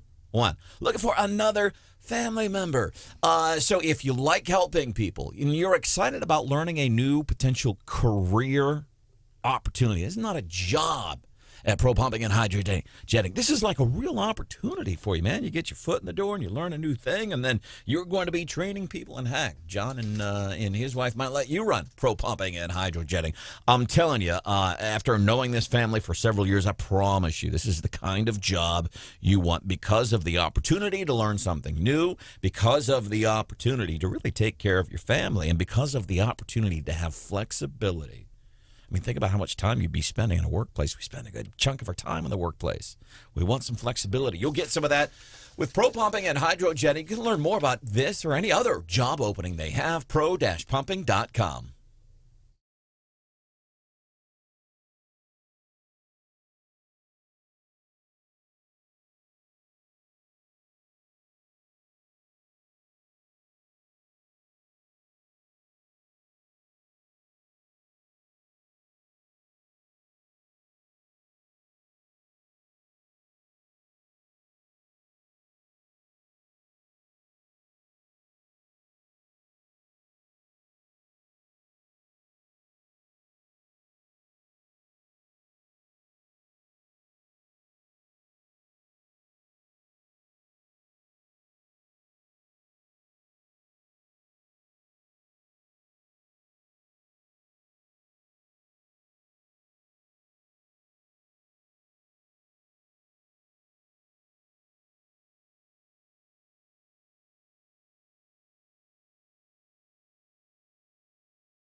People are talking about Branden Rathert. He's a jackass. This is Wake Up Columbia, 93.9 The Eagle. This one's fun.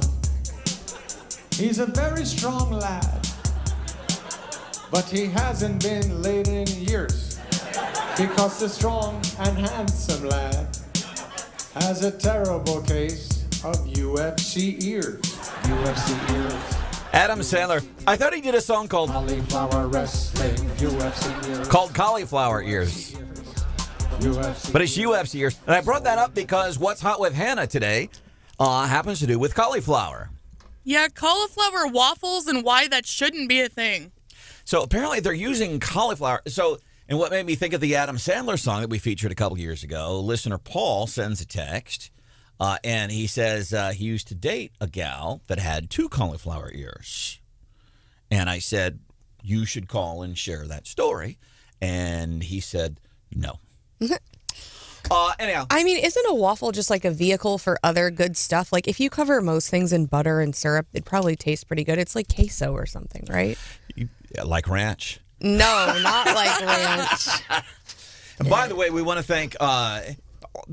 we get a lot of gifts here at Wake Up Columbia, and because we're just that good, right? Well, I think it's because of the, I don't know what it is, but I want to thank Whip Print Shop and everybody else. We just don't have time to mention every single person because we got to play dumb songs like I'll be shaking with cheeks wet with tears. Adam Sandler's It's UFC ears, not cauliflower ears. What's hot Why with are Hannah? you saying cauliflower like that? Cauliflower. Cauliflower, pachyderm, Eskimo. Oh my God. He never learned how to pronounce Y. Receipt. Festivus show is Thursday. I'm taking notes. Yep, we'll add that to the list. I know it. And it really scares me that Hannah is so excited about it this year. Yeah. Because this whole idea of doing a Festivus show on Wake Up Columbia has been like legislation in Jefferson City. How does that work typically? How long does it take to get through? It usually takes a couple of years. Yeah. So that was kind of my thinking. I'm going to make this like legislation in Jefferson City. So I asked several years ago, Hannah, let's do Festivus. Nope. A couple years later, Hannah, let's do a Festivus show. I don't know. I was too afraid of disturbing the peace, but now I'm ready. A couple of years after that. I'm ready. She's got that diploma. Yeah.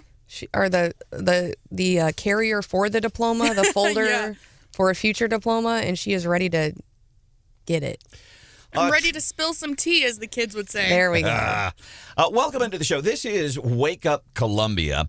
Coming up 8:35 this morning, folks from Atterberry Auction are going to be joining us. And here's why. Kind of interesting enough, we probably all have these ideas on what we think an auction company does. And I think Tim Elliot with Atterberry Auction is going to enlighten us on what these companies, they do nowadays, and what a team player in the community the folks at Atterberry Auction and Realty Company are. He's going to be joining us 8:35 this morning here on the show. Trump been hanging out with Bill O'Reilly. Bill O'Reilly's here every morning, 5:55 on 93.9 The Eagle, and him and Trump been going and doing these things on weekends. And it's, by the way, I love the media take on this. So they're not selling out. And the ticket sales, and I don't know what they expected for ticket sales, but the media is pouncing on it. Didn't sell out. Oh, but there were still 15,000 people in an 18,000-seat arena? Yeah, but it didn't sell out. It's about expectations. They know that we're expecting it to sell out. When 20 people show up to see Joe, they're like, oh my gosh, we only thought 10 people were going to show up. Man, we didn't bring enough cheese for everybody. There's more than 20 here. Trump and Bill O'Reilly on stage. Fire vax, and did you get the booster? Yes. I got it too. Okay, so... Don't. That's all. There's a very tiny group over there. So, yeah, some folks were booing because Trump and Bill O'Reilly got the booster. I haven't done it yet, and here's why. You know how reluctant I was just to get the shot. Mm-hmm. I did it because I had a friend. It wasn't about death. I'm more afraid maybe I need to reevaluate, Steph. So here was my thinking in finally getting the COVID shot several months ago over the summer. It's not death. It was the fear of my friend, 2 days in the hospital, $15,000 in hospital bills. So it's not the death that worries me. It's having to pay money like that, but that was my impetus. Yeah, I mean, I think a lot of people are motivated by different things, and economics certainly is one of them. And that, I mean, and your friend really, I mean, even though he did end up at the hospital, he had, a fairly easy go of it. He was only there a couple of days. I mean, some people are facing much more significant bills from COVID. And I haven't gotten the booster shot. And you know why? Because we have at least 3 lawmakers in Washington, D.C., that have had between them 9 shots. 9 times somebody has gone and taken this foreign substance and they've jabbed it into their body and they pushed that needle. 9 shots between those 3 people. And they still got COVID. Is that really why you're not going to get it? Let's be honest. Mostly it's just because I'm lazy. Yeah, there it is. Coming up a little bit later here on the show. Excuse me. Morning Bell. Uh-oh. Oh, I'm getting struck down by instant God. karma. Oh, my God. Sorry. And HR will have like the booster waiting for you outside when we leave. Yeah. But it's my choice. It's just like Trump and Bill O'Reilly. They made their choices. I'm making my choice. You're making your choice. I don't have the booster either. I don't have a good excuse yet, but it's like me. Just whatever. Because there's 3 people in Washington, D.C. that have had 9 times they've had needles put into their bodies with the idea this will keep. It's a crapshoot. But beyond COVID, do you know what those 3 people also have in common? What? They're all Democrats. How about that? Coming up, Fox News is here. Build Back Different? Yeah, they'll have that. And then Brian Hauswirth is here talking about the new city manager in Columbia.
How to handle Omicron. I'm Dave Anthony. Fox News will hear President Biden's plan later today as the new COVID variant becomes the most dominant one in the U.S. He'll issue a stark warning and make clear unvaccinated individuals will continue to drive hospitalizations and deaths. Press Secretary Jen Psaki at the White House, where Fox's Jared Halpern is live. The Biden administration will make 500 million rapid in-home test kits available starting next month, a shift in strategy after earlier plans allowed for private insurance to cover the cost of tests. Many Americans have had a hard time finding available in-home testing kits. This new plan being announced this afternoon will set up a website for people to order tests. They'll be sent free of charge through the mail. President Biden is also deploying troops with medical skills to help overloaded hospitals in several states. FEMA will deploy ambulances and paramedic teams to transport patients. Dave. Jared, there were just over 250,000 new COVID cases in the U.S. yesterday, the most in a day since the late summer Delta surge. 3 and 4 of the new ones are attributed to Omicron, and the variant's first death reported in Texas, someone unvaccinated who got COVID again. A first for the Democrat-led House committee probing the January Capitol riot. They now want to talk to a Republican colleague, Congressman Scott Perry. Committee Chairman Benny Thompson wrote in a letter to Perry that multiple witnesses pointed to his involvement in a plan to install Justice Department official Jeffrey Clark as acting Attorney General. Representative Perry has continually disputed President Biden's victory in Pennsylvania in 2020. Fox's Gernal Scott. It'll soon be day 2 of deliberations for a Minnesota jury deciding if ex-cop Kim Potter's guilty of manslaughter for shooting Dante Wright in an April traffic stop altercation. She tearfully testified she thought the gun in her hand was a taser. A New York City jury will also be deliberating in Ghislaine Maxwell's trial. She's charged with sex trafficking, luring minor girls for the late Jeffrey Epstein to abuse. America's listening to Fox News. Cancer. So many lives are touched by cancer. In fact, 1 in 2 men and 1 in 3 women will be diagnosed with cancer. At the American Cancer Society, we're on a mission to free the world from cancer. It's a big mission, driven by little things like a ride to treatment, a free place to stay, a 24/7 helpline. But these little things are really the big things, because to a cancer patient and their family, they're everything. And every day we reach thousands of cancer patients who so desperately need these services. But we need your help to get these critical services to more people and families in need this holiday season. Go to cancer.org and join the fight against cancer. It takes just minutes to donate and help provide essential support to cancer patients and their families. Don't wait. More than 1 in 3 people will be diagnosed with cancer. Go to cancer.org right now and make a difference. Go to cancer.org.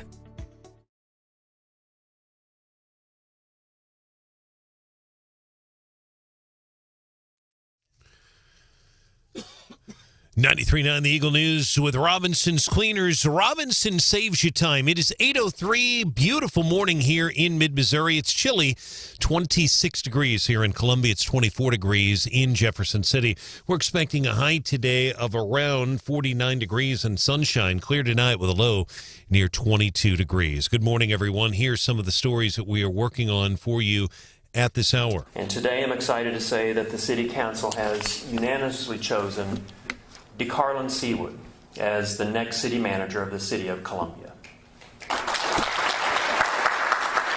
That's Columbia Mayor Brian Treese introducing the first African-American city manager in Columbia history. DeCarlin Seawood will be John Glasscock's replacement next month. The council's decision was unanimous. You heard from Councilman Pitzer just in the last hour during a live interview talking about the decision of the council. That vote unanimous, and the mayor says Mr. Seawood will support staff and will push for progress in Columbia. Now, Seawood did address the council yesterday during his briefing, and he also addressed the community in the audience. A lot of city employees were there.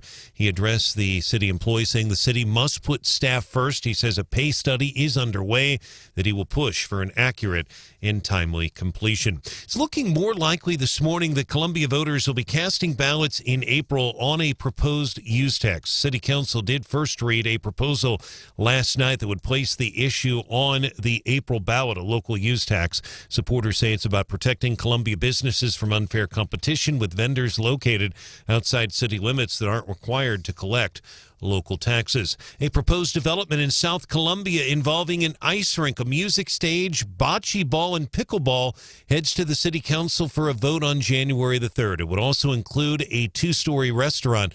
We don't know the name of the restaurant yet. The issue first read last night. The ice rink would be used in the winter months. Now, we haven't had an ice rink in Columbia since a facility called the Ice Chalet. That closed in about 1981. Some of you might remember the Ice Chalet. There are concerns about the development, about the outdoor stage, its size and potential noise. Those concerns likely to come up at the January council meeting. The development would be built at Discovery Parkway in Endeavor. It's not far from the Perry Phillips Lake. Access to the Missouri River in Jefferson City is finally a reality today. You can now get an up-close personal view of the Missouri River in Jefferson City. The Bicentennial Bridge is open for business. The bridge links the back of the Capitol with a new riverfront park being built on Adrian's Island. Mayor Carrie Turgeon on big-time donor B.J. DeLong. I'm thankful that she had the chance to see this bridge come to life. and that she knew and she saw it happening. The Jefferson City pedestrian bridge cost about $5 million. Most of that came from private donations.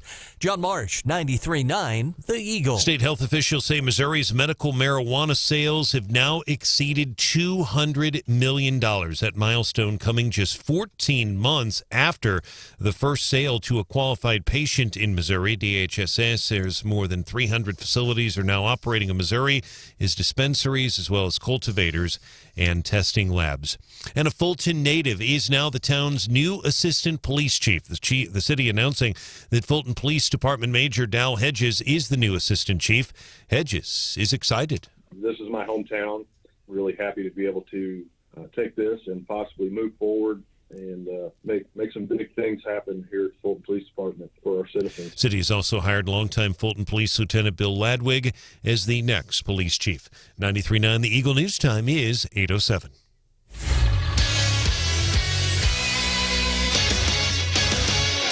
In sports, we'll start with Mizzou women's basketball. You heard the game last night on KTGR with Brad Trinago. The Tiger women's team now 10-2. They beat Southern last night, Columbia 73-54. Asia Blackwell, just incredible player.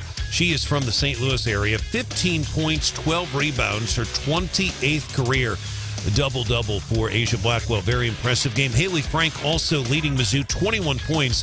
Haley with 6 rebounds last night. Tiger football, they're preparing for the Lockheed Martin Armed Forces Bowl against the rushing attack of Army. Tomorrow night's bowl will kick off at 7 Amon Carter Stadium in Fort Worth. The Tigers are 6-6. The Black Knights 8-4.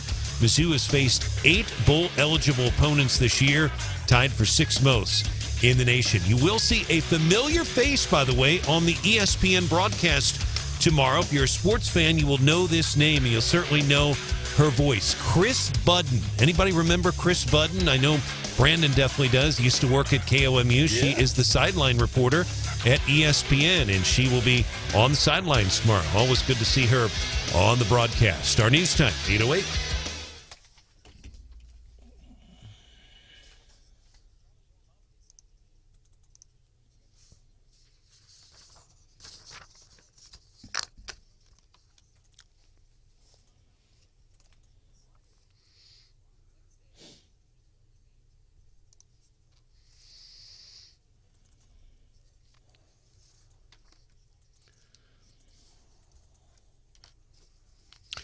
All right, Kevin, thank you. Great work today. Our weather is brought to you by Steve's Pest Control. They wish you a Merry Christmas, Steve, Anita, Megan, Jared, the entire team, and a safe and happy holiday season. 26 degrees.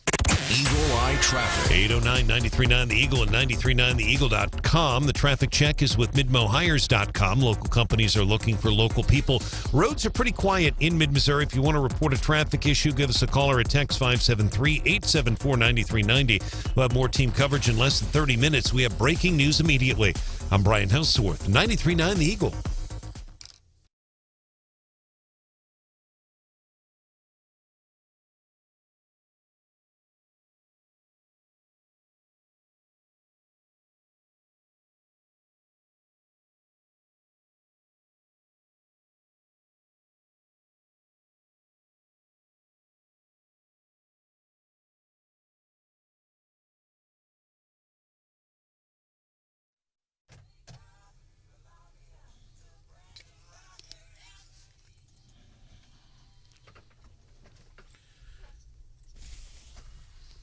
For the unvaccinated, you're looking at a winter of severe illness and death. For yourselves, your families, and the hospitals you may soon overwhelm. Unity. That's COVID response coordinator Jeff Zients. And those are Joe Biden's words. That's the statement from the White House.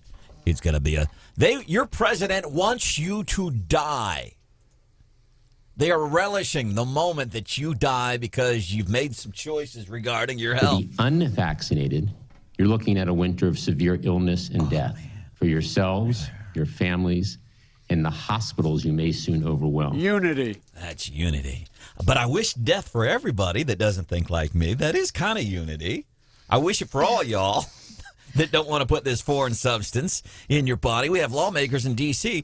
They put nine times they've gotten the jab, still got COVID. Still got COVID. I'm loving, and you got to love people on Twitter. I know some people dog on social media, but man, they come up with some good stuff. So they posted this picture. It looks like a traditional holiday card. It's got a picture of Joe and a White House on it. And it says, in like fancy script writing, like Christmas cards, wishing you and your family a winter of severe illness and death. And you put the funning aside for a second. That is really what the president is. He's waiting for you to die. Remember when they were just offering us free beer, saying like, please go get vaccinated. Here's a free beer and some extra fries. And now they're like, go get vaccinated or you're going to die. De Blasio. Oh, I get a burger and fries. How about that? And now, hey, get the vaccine or you're going to die. That's what they've gone to now because we're not doing like they want us to do. And that's just, what they do. Just wondering, do you know how many people have died from Omicron? 1, I think. 1? Yeah. Okay. I think yesterday I had heard it was still 0. Still 0. I think there's 1 now. Okay. Meanwhile, and wishing death on the people of the United States of America, it don't do well for your poll numbers. Sure don't. Let's look at, and here's the thing. Every time we come on, and again, I've tried to lay off Joe because there's something going on. The guy is not well, and as a fellow human being, a fellow American who has some disgusting ideas about what he thinks government is, and I don't know if he thinks all that's what he's being fed, or if he's so far gone in his mental capacity that that's what he's left with. So I've tried to back off the guy a little bit because I get old folks like my dad, like, Branden, you got to quit poking fun of this old guy. I don't like Joe either. He says with his cigarette dangling out of my mouth. Ralph, my dad, still blames everything on Obama. And he says, but Branden, you got to quit picking on Joe so much. He's big. And so I've tried to back off. NPR, PBS, Marist released a poll. Joe Biden's approval ratings down again. No. I'm shocked. Listen, this kind of stuff. You're looking at a winter of severe illness and death. That'll make your poll numbers go down. Oh, wait, do I approve of the job that Joe Biden, my country, my freedom, Joe Biden wished death upon me. Do I approve? Huh. NPR PBS Marist findings released late yesterday afternoon. This was about the time we were announcing DeCarlin Seawood as the new city manager in Columbia. This poll was coming out. 41%. 41% of the people in this poll say they approve of the performance of the job on NPR PBS. And in the Midwest, where we live, the approval rating, 30%. So if I'm looking at this right, if there's 4 of us here in this room, somebody in this room approves of the job that Joe Biden is doing, right? If I'm looking at the math. Welcome into the show. This is Wake Up Columbia. And it continues to get bad in the White House. I mean, we've seen people in Kamala's staff. They're leaving. Kamala's in a bad way after her performance on Charlemagne the God on Friday night. I mean, she's got people leaving her staff. They're scurrying out of the White House. Including their dogs. They lost. No. Remember how they showed up with 2 dogs? And only 1 left. That sounds like a promo for a reality show. Well, no, both left. So one started biting people, and it went to like a reform school and came back. It kept biting people, so it was exiled, which I think they said it went to live in a quieter environment with friends. Isn't that what you... Yeah, that's what you tell your kids when your dog goes to dog heaven. Anyway, so one of their dogs... can't stop biting people. The other one did die in June, apparently. But good news, they've got more dogs on the way, which they said. So the one that was biting people was Major. The one that died was Champ, but Commander is a German Shepherd puppy, and it will come to the White House in January. This is interesting. So I guess it's a gift from the president's brother. And I think that brings up interesting questions about whether you should gift a pet to someone else, because I think that's a no-no. For sure, like with someone like me who doesn't like dogs. But also, the First Lady is apparently promised the American people a cat. I didn't recall that. I think we probably have more important things to be worried about than the First Ladies. Like those 100 members in the military out of almost 3 million military members, about 100 out of 3 million military members might have extremist views. And we're devoting all kinds of attention to that. New rules, new crackdowns on social media, and now we've got lots of problems, but we're reporting on the the pets. So there's going to be this new dog and a new cat, apparently. So very exciting. How bad? Like even the pets are leaving the White House. Like, well, they're like Major's looking at us. Watch, screw this, Joe. I'm out, man. Even the dogs are leaving the White House. I wonder what the staff that are going to have to take care of these animals are thinking. Because let's be honest, Joe and his wife probably not going to be taking care of these animals. Well, and he sees his approval rating, and he's like, we need a win, and they can't get a policy win. And they're like, you know what, Joe? People really like dogs. You need a dog. We got to get those numbers up. And so a picture of the dog, we're going to get those numbers on, going in the right direction. It's kind of like when a couple is having marital problems, and they're like, you know what'll fix this? A puppy. Or a baby. And it really doesn't fix anything, and it just makes things worse. Willie just texted 874-9390. Wait a minute, Stephanie doesn't like dogs. That's how bad it is this morning. The president's wishing death on you if you're not vaccinated, and the dogs leaving the White House. Stephanie does not like dogs. Or ranch. 93. Or Santa Claus. Or birds. Birds. Whole list of things. So we have a new city manager, DeCarlin Seawood, kind of interesting. And I want to highlight, because I did think this, and I almost feel bad for thinking it. I knew DeCarlin Seawood was going to become the city manager, and I thought, well, it's because he's black. And I knew that everybody thought he'd been doing a good job over the past years, and we met him a couple of times. He was here on the show, and I almost feel bad for thinking that now, because he was a unanimous choice, and everybody speaks very highly of him. But here's why I thought that. The reason I thought that is because I've heard from several employees, more than once now, because I wasn't sure. But I heard from more than one employee that they do this equity training in the city. And these people are going, and really one of the first things they say, and I'm only bringing this up because I've heard it from more than one person, is basically they start with, you need to apologize because you're white. It's your fault that God made you white, and you need to apologize. And I don't know what you need to do in your relationship with God. These people want you to apologize for your white. I don't know how you reconcile yourself with God on that one. Like, hey, God, I know you made me, and I don't think you make mistakes. And you made me white, but I got people like Tracy Wilson, Kleekamp, and London Breed, and Kamala Harris telling me I need to apologize because I'm white, God, but I don't feel like I should have to apologize for your work, man. I just shouldn't have to do it. By the way, Tracy Wilson, Kleekamp, said something. She's talking about Stephanie Browning, health director. But this could so work here on this show. So if you want to keep us from getting angry, get your together and give Stephanie directions. Make some decisions. Give Stephanie some directions. Make some decisions. Seriously. Get your crap together. Seriously. And we might cover this. I feel personally attacked. If you want to do this other stuff, because Mr. Mayor thinks it's his money, why don't you use it out of your surplus money that you have? Yeah. Raise your hand if you've been personally victimized by Tracy Kleekamp. Does her calling me racial epithets, does that count? I think it does. Yes. All right. You misunderstood the assignment. Did I?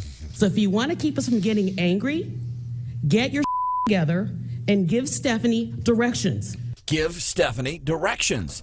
And this might come up on our Festivus show on Thursday, by the way. I think we're going to do this. Oh, no, we are. I've already decided. For years, I've been asking Hannah. By the way, Hauswirth, we need your buy-in on this if you have a minute. Okay. Are you in on this Festivus thing? On Thursday? Yeah. Yeah, we should be. All right. Should Are be. you sure? Yeah. It might get... Yeah. We might throw down in here. We'll have fun. I feel like Brian will be like Sounds the good, referee. buddy. He'll be Thank the neutral buffer. You could be the referee, and so while we... But that would be perfect for our Festivus show where we're going to air grievances. But I'm like a lawyer. Do I get to argue back? I mean, I might need some direction, but you forget that I'm not a radio person. I've been doing this for what, just 6 months? For Festivus, we'll set a timer, and when the timer goes off, I turn your microphone off. Oh, we need a buzzer. I've been doing this for electric dog collar. 30 years, and I'm not a radio person either. So You are a radio person. I'm not. I'm just Yes, you are. Yeah, you are. So we might do this Festivus thing. No, there's no might about it. I've already decided. And she's the boss. Yeah. Where we air out grievances about each other. Mm-hmm. And here's the thing, it's not just for fun. And it'll always be fun. They're going to rag on each other. A couple of things. Number one, I think we could get listeners could call in and tell us things that they don't like about the show. Because if you remember the Festivus episode from Seinfeld, it was the airing of grievances. I think you have one thing on the show that you're not really liking that you could air out. Oh, that's going to be a hot take. I'm probably putting too much thought into that. Yeah. Is it 6:57? Yep. Yeah. Yeah. 6:57 every morning. Can I say it? Don't give it away. Okay, never mind. Come on, man. Coming up, the Morning Bell business news with that little twist that only Stephanie Bell can give you. What do you have for us this morning? Well, Starbucks is kind of changing position.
Wake Up Columbia with an eye on the world and a focus on you. 93.9 The Eagle. And give Stephanie directions. Make some decisions. I brought that. So that's Tracy Wilson Kleekamp last night, city council meeting in Columbia. But I thought, man, how apropos is that right here on the show? And give Stephanie directions. Give Stephanie directions. And I'm thinking about this for our Festivus show, which I guess is really happening on Thursday. Yep. By the way, one of our listeners, Ralph, says the fact that you guys, this is off the text. You can text us anytime, 874-9390. We do respond most of the time. But Ralph says the fact that you guys are celebrating Festivus just makes me love you more. Well, we appreciate that. But the reason I brought up Tracy Wilson Kleekamp's comment and give Stephanie directions is because I already know on our Festivus show on Thursday, which is something that Seinfeld made famous, feats of strength. But then the other thing was airing out grievances because I got a lot of problems with you people, and we're going to air this stuff out. And I know that's going to be one of Stephanie's things. It is because, so the nature of what we do, and then my nature, I procrastinate. I'm not good at planning. I'm not a detail person. I'm a big picture person. Hey, Hannah, Steph, I want to do this. And then these guys, these are the rock stars. Seriously. They are, I'm just like Andy Reid. Here, Patrick, here's the ball. That's the extent of my coaching here. Your playbook and your big picture is drawn in crayons. But I know that's what Stephanie's going to bring up. She cannot stand it. I don't know if it's a personal thing for her, Hannah, or if it's more just in general. She has a hard time with the fly by the seat of your pants nature of what we do here and how I operate. For example, last Wednesday, 1-for-1 holiday food drive. Oh, my gosh. Man, besides things going on, Stephanie was, okay, come on, Branden, we got to do this picture. All right, come here. You got to. So all that stuff is great. You need a handler. Just like floating around, whatever. And I'm like, we have things to do. We are on the clock. We got to work. He'll disappear for an hour at a time. No one knows where he's at. So I think that's one of Stephanie's things that'll come up on Thursday. You think, Hannah? Maybe. It might be worse than that. So we're going to do Festivus. We're going to air out grievances with you. Not really but here's why. It's not just so we can rag on each other. Think about this seriously. And remind me, because we're running late for the morning bell now with Stephanie Bell. Oh, weird. We're talking about grievances as you're running late. Yep. I have a great idea. Oh. I think. For once? Great idea. Maybe not.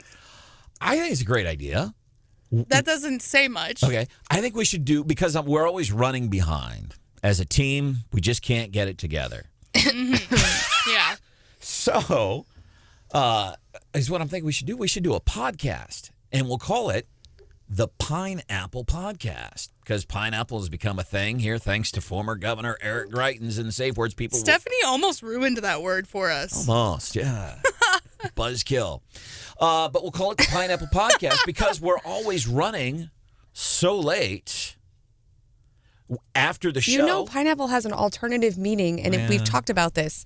Yeah. You want to start a swingers podcast? No. I'm sorry. The pineapple, because people always, hey, talk about something else. So the podcast, we'd be talking about other things, and we're not constrained by things like a clock and Hannah. Oh, so I'm not invited to the podcast anymore. Wow. And you can unbleep those cuss words? We can relax. We can say things that we couldn't say on air necessarily. But here's the thing with those, and I hear people do that. Podcast now I can use foul language. I don't think we would do that. Maybe every once in a while. Yeah. Branden Unfiltered. Ooh. The world's not ready. No, even better. It's the Pineapple Podcast with Wake Up Columbia. Branden and No Clock. I like that. No It's clock. already almost like that. ABC 17 storm track forecast 50 today. Same thing for tomorrow. It is 25. Merry Christmas from Steve, Anita, Megan, Jared, and the entire team at Steve's Pest Control. Wishing you and your family a safe and happy holiday season. Fox News, I'm Chris Foster. President Biden addresses the nation at 2:30 Eastern about new plans to deal with the coronavirus pandemic. White House spokeswoman Jen Psaki said the president will outline additional steps his administration will take. This is not a speech about locking the country down. Psaki says they've spent $3 billion in part to expand at-home testing capacity, and she said the president will address additional efforts on that front today as well. Fox's Jessica Rosenthal. The surge in coronavirus cases is not stopping millions of Americans from keeping their holiday travel plans. United Airlines tells the Wall Street Journal it expects to carry 420,000 passengers a day through January 3rd, 5% more than over Thanksgiving. Though travel still hasn't returned to pre-pandemic levels, Delta and Southwest Airlines both raised their forecasts for the end of the year because of higher demand and higher ticket prices. Fox's Jenny Casola. America's listening to Fox News. And now, award-winning news coverage with Brian Hauswirth on 93.9 The Eagle and 93.9theeagle.com. 93.9 The Eagle News Time with Robinson's Cleaners. Robinson saves you time. We're expecting a gorgeous day here in mid-Missouri for Christmas week. Sunshine, a high today of around 49 degrees. Tonight, clear skies, the overnight low around 22. Sunshine tomorrow with a high of 45. For those of you heading over to St. Louis for the bragging rights game, weather should cooperate. You don't have to worry about any winter weather. And then the outlook for Thursday, if you will, the eve before Christmas Eve, sunshine in a high of 57 degrees. Good morning, everyone. Here's some of the stories that we are working on for you at this hour. A Jefferson City man who is facing a first-degree murder charge and who was going to go to trial in January has pleaded guilty to involuntary manslaughter instead. A mistrial was declared, you'll recall, in October in Devin Shrimp's trial in Jefferson City. A jury could not reach a verdict. Our news partner, ABC 17 News, was in the courtroom, and they report that Devin Shrimp has pleaded guilty instead to the involuntary manslaughter charge, sentencing set for February the 19th. Columbia will soon have its first African-American city manager after a national search for city council naming Deputy City Manager DeCarlon Seawood as the next city manager. Mr. Seawood has been deputy since 2019. He's also worked in Fulton, Ferguson, and Osage Beach. He tells 93.9 The Eagle the city must focus on the root causes of violence. So that's looking at jobs, so workforce development, it's housing, it's education. It's those opportunities that we need to improve upon to provide for a better life for our residents that will help us eliminate those issues. Mayor Treese emphasizes the council's decision was unanimous. He praises Mr. Seawood's integrity. He says Columbia was looking for someone who had vision as well as experience and someone who values engagement and communicating as well. The current city manager, John Glasscock, will be retiring on January the 14th. Longtime Fulton Police Lieutenant Bill Ladwig is the town's next police chief. He replaces veteran Chief Steve Myers, who retired in early December after serving as the chief in Fulton for more than 19 years.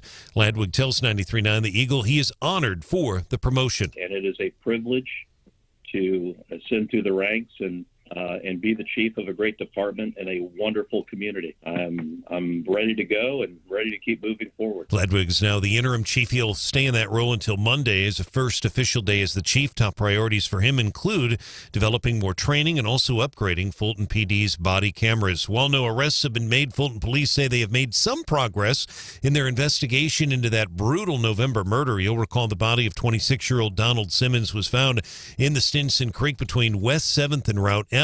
Victim had been shot multiple times. If you have any information, you're urged to call Fulton Police, 573-592-3107. Our news is brought to you here on 93.9 The Eagle by Hemi Construction, homes and lots in the southwest neighborhoods of Chapel Hill Meadows, Nursery Heights, and Creek's Edge. 93.9 The Eagle news time is 8:34.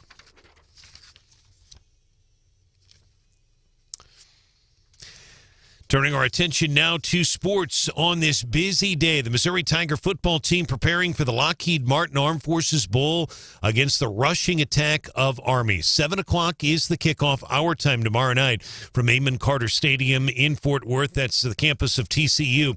Tigers 6-6, Black Knights 8-4. Army did lose the game against Navy a couple of weeks ago. That was the final game of the regular season on TV.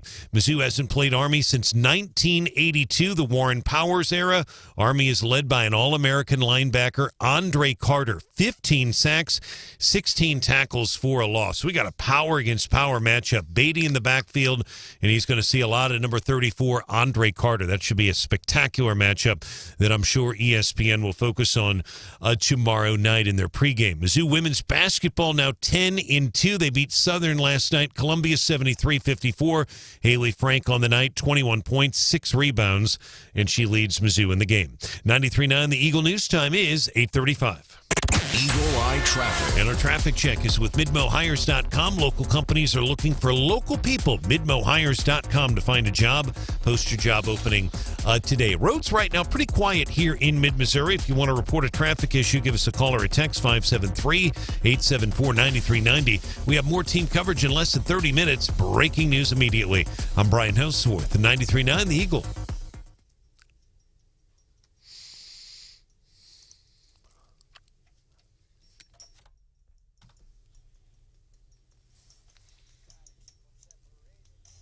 I have my freedom. I have a right to not get vaccinated. Joe Biden trying to make fun of folks that practice American ideas, and that is the choice of what you put in your body. Right now, we got 9 lawmakers in Washington, D.C., or 3 lawmakers in Washington, D.C. They've put 9 shots into their body, and they all got the COVID. It's a crapshoot.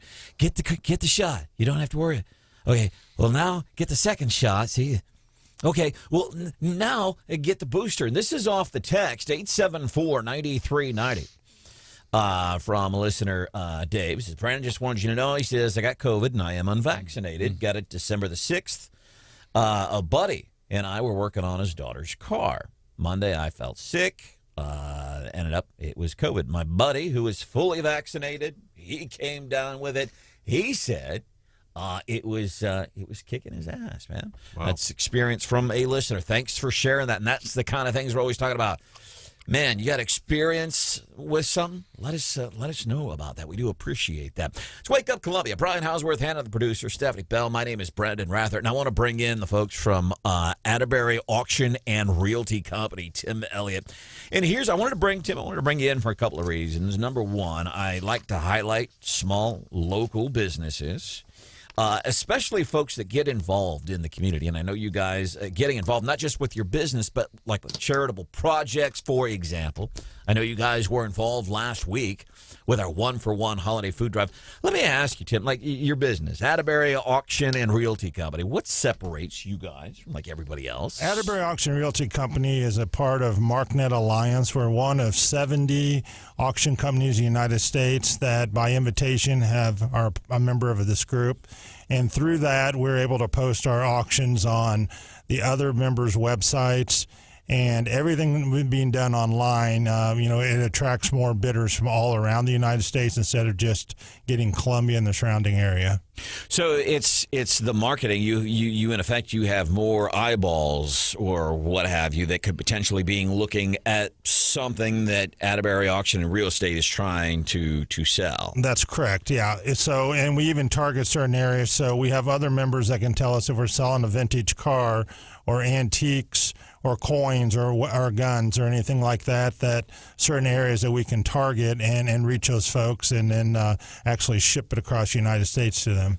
Here's what I always wonder with what you do and the incredible job you've done there in the years that you've been involved is, so I understand there's a lot of people like they start attending these these auctions and things, and there's a lot of people, and I don't know if this is a thing or not, but like they start doing it just to see what it's like. And they get into it. It becomes like a hobby almost. Yeah, I know. We've since we bought the company, 2.5 years ago, we noticed. I never realized when looking for a new business to buy how many people were actually out there that were already looked at auctions and went to auctions. And a lot of people grew up going to the old school auction and apple pie and hanging out with mom and dad all day, and today, with COVID, with people's busy schedules, a lot of people are going online, and it has become a real hobby for people just to go on for fun and look, and take like similar to the eBay experience. Yeah, because you get on there and you go, oh wow,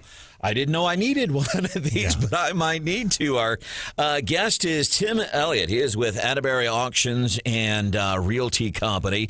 So folks get on there. They can buy stuff. You do the auctions. Now, what if I want to sell? How does that work? We're talking about, usually, I'm guessing, a bigger ticket item. I'm not calling, hey, Tim, I got an end table. Can you sell this? It's not like that. Yeah. Bigger ticket items, how does that work? We don't really necessarily do consignment type things like some of the other companies in the area, but we'll do estates where mom and dad have passed away and the kids want us to sell those items.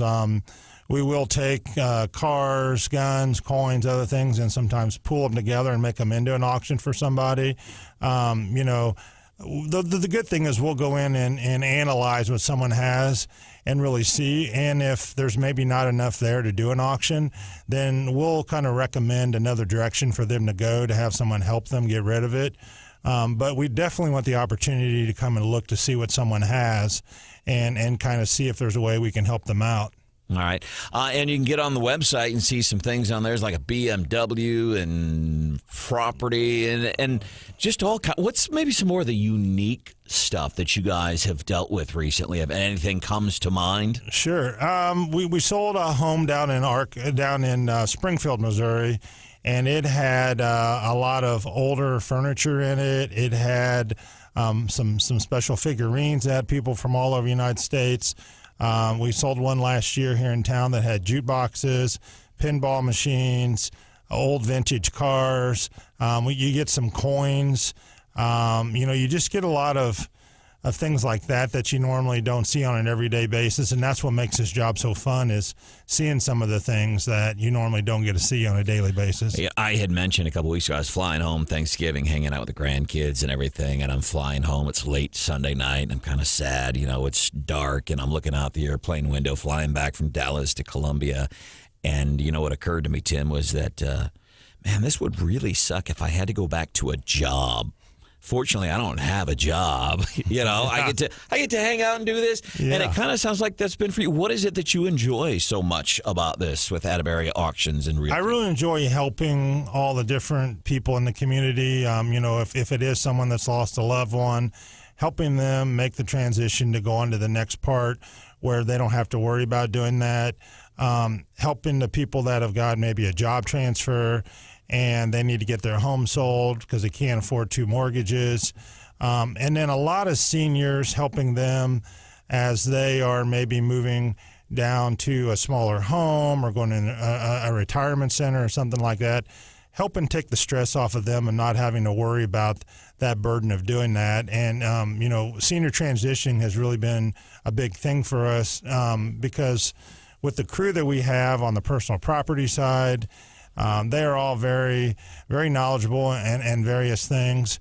And, they can go in and really do a good job of staging everyone's personal property. And we make sure that we don't set any ceiling on what their items can bring. We get them the most that we can each and every auction and reach as many people as we can to help them. And I know that you talk about you just enjoy the aspect of helping people, whether it's somebody that's moving or somebody that's just trying to divest themselves of a whole bunch of stuff. And I know this to be true about you is that you like to help people. As a matter of fact, recently you helped us out during our 1-for-1 holiday food drive that we did with the food bank here in mid-Missouri. And you guys did that because it's like, hey, we want to help, so we know that about you. So, like, if somebody's to get onto your website, Tim, at Atterberry Auction and Realty Company, like, what are some things that we'll want to be looking for here? Our new website we have does a really good job of listing out all of our upcoming auctions. We've got some good videos on there that we've done recently that will kind of tell you about the whole process from start to finish. It describes what Atterberry can provide and the things that we've done, some of past experiences other people have had with us. And it just really gives a good feel of the history and the family unity that the Atterberries built the company into, and now Crystal and I have taken and keep that family tradition going of helping Boone County. Atterberry Auctions and Realty Company is what you want to look for there. And you're talking about senior transitioning, which the way I understand it, somebody comes, hey, we're downsizing, but we don't want to do the work. Do I have that right? It's kind of like, let's call Tim, let's call Atterberry Auction and Realty, and they'll just come and handle all of this. Yeah, we can be the one-stop shop. I mean, we've got kind of what we've developed now. We've got a realtor that we can use to help that person already find somewhere if they don't have somewhere to move. Our personal property crew can come in and list all of their items and help get those sold. Marla and I can go in and help them list their home and get it sold. And then we've got a local gentleman who started up Tiger Moving to help them do the moving. So basically, from start to finish, we can be the one-stop shop for everyone. So you are handling everything in that instance. Here's the movers. We'll come. We'll do this. You handle. I love it. Atterberry Auctions and Realty Company. Tim Elliot, our guest this morning. Anything else that you want to add before we let you go? Yeah, I just think it's good for people to really learn, go on the website and learn at atterberrysales.com and look at our website and really see, because I think a misconception people have is that auctions they think of the old school with auctioneer out in the front yard and that you're selling foreclosures or homes that need a lot of work. Really, that's not the case anymore. Auction is just another way to sell your property and to reach as many people as possible and to not set a ceiling on it. So we start them out, a little bit lower and then let the sky be the limit. There's no cap on that. It's just whatever the day of auction people determine that it's worth is what it's going to bring. And, when we sell it, it's not contingent upon financing or inspections. So you don't have to worry about that person coming back and saying, well, this didn't pass inspection and we want new carpet and that type of thing. And you basically know within 90 days that your home can be sold and be done with and move on. So, all right, very cool. Tim Elliot, Atterberry Auction and Realty Company, and that's Atterberry, Atterberry, Auction and Realty Company. Tim, thanks so much for joining us this morning here on 93.9 The Eagle. Thank you. Appreciate it, Branden. All right, we appreciate the work that you've been doing in the community, too. Much appreciated. So a lot happening in the news today, locally and nationally, coming up there. There's some things we didn't get to this morning that's worth getting to. I think we'll dip into our big old container of leftovers. We'll do that here at 8:53 on 93.9 The Eagle and 93.9theeagle.com, where you can listen live. Hey, what's up? I'm Branden Rathert for Salter Lawn Service. Salter, one call does it all. Snow is going to come. Winter, I think. First official day of winter is that tomorrow, I think. So winter will come. We'll get some snow. Are you prepared? You got a snowblower? Cool, you're prepared. But let me ask you this. When was the last time you had your snowblower? When was the last time you had some maintenance on it? Just make sure everything's working. They do that at Salter Lawn Service. Maybe you have a plow that you want to have installed onto your riding mower, your side-by-side, your four-wheeler, whatever it is. They can install your plow for you, too, at Salter. As a matter of fact, Salter Lawn Service will come. They'll pick your stuff up. They'll take it to the shop. They'll work on it, do whatever needs to be done. They bring it back to your house, and it's all shiny and new because they probably cleaned it up a little bit, and it's in great running condition. They do all of that for you at Salter Lawn Service. Salter, one call does it all.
Catch Wake Up Columbia on demand anytime, all the time at 939theeagle.com.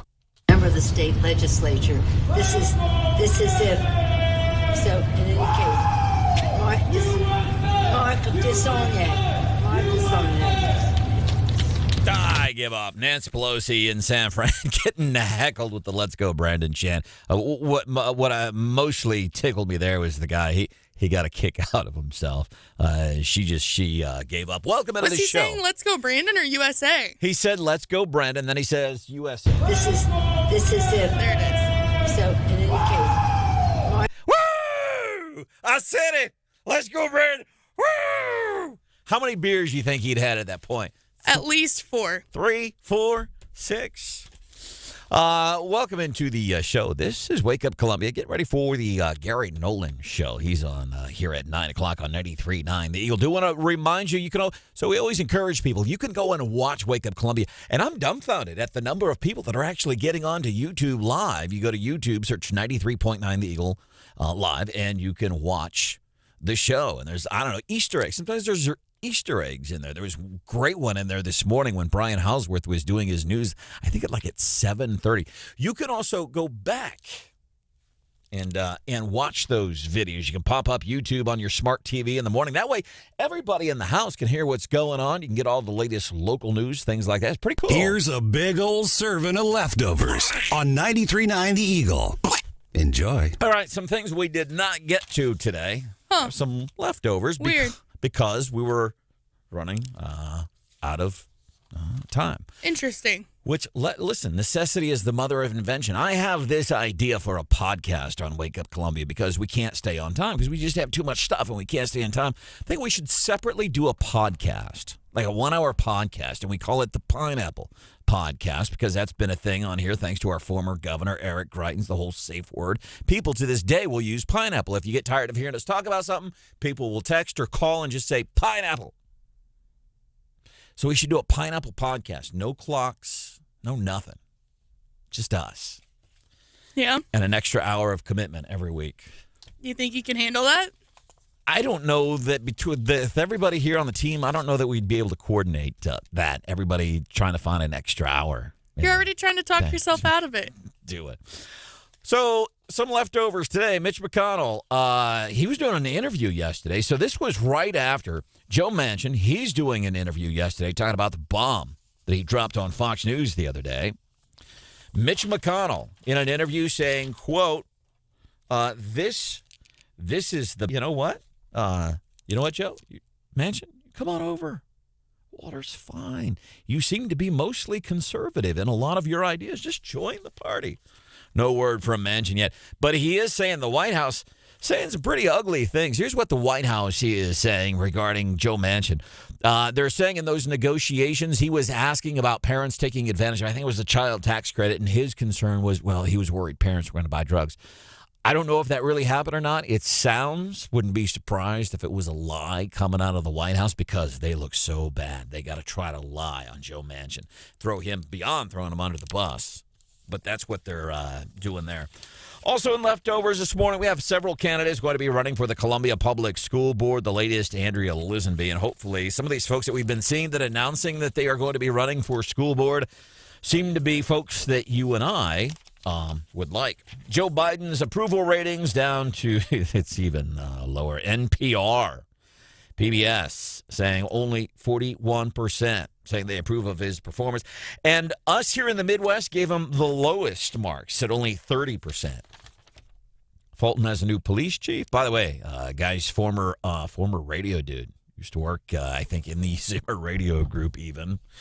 Department of Health and Senior Services says in the state of Missouri, medical marijuana. We've got medical marijuana now. And one of the things we said, hey, this would be a great revenue stream for the state. So far, sales, $200 million.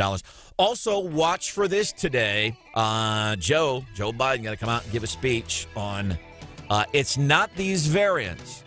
It's not COVID. It's what the government is doing that's affecting lives negatively. Joe's coming out today. He's expected to give more information on what our next move is. Cannot wait for that. He said facetiously. Gary Nolan's show is coming up next here on 93.9 The Eagle. See ya.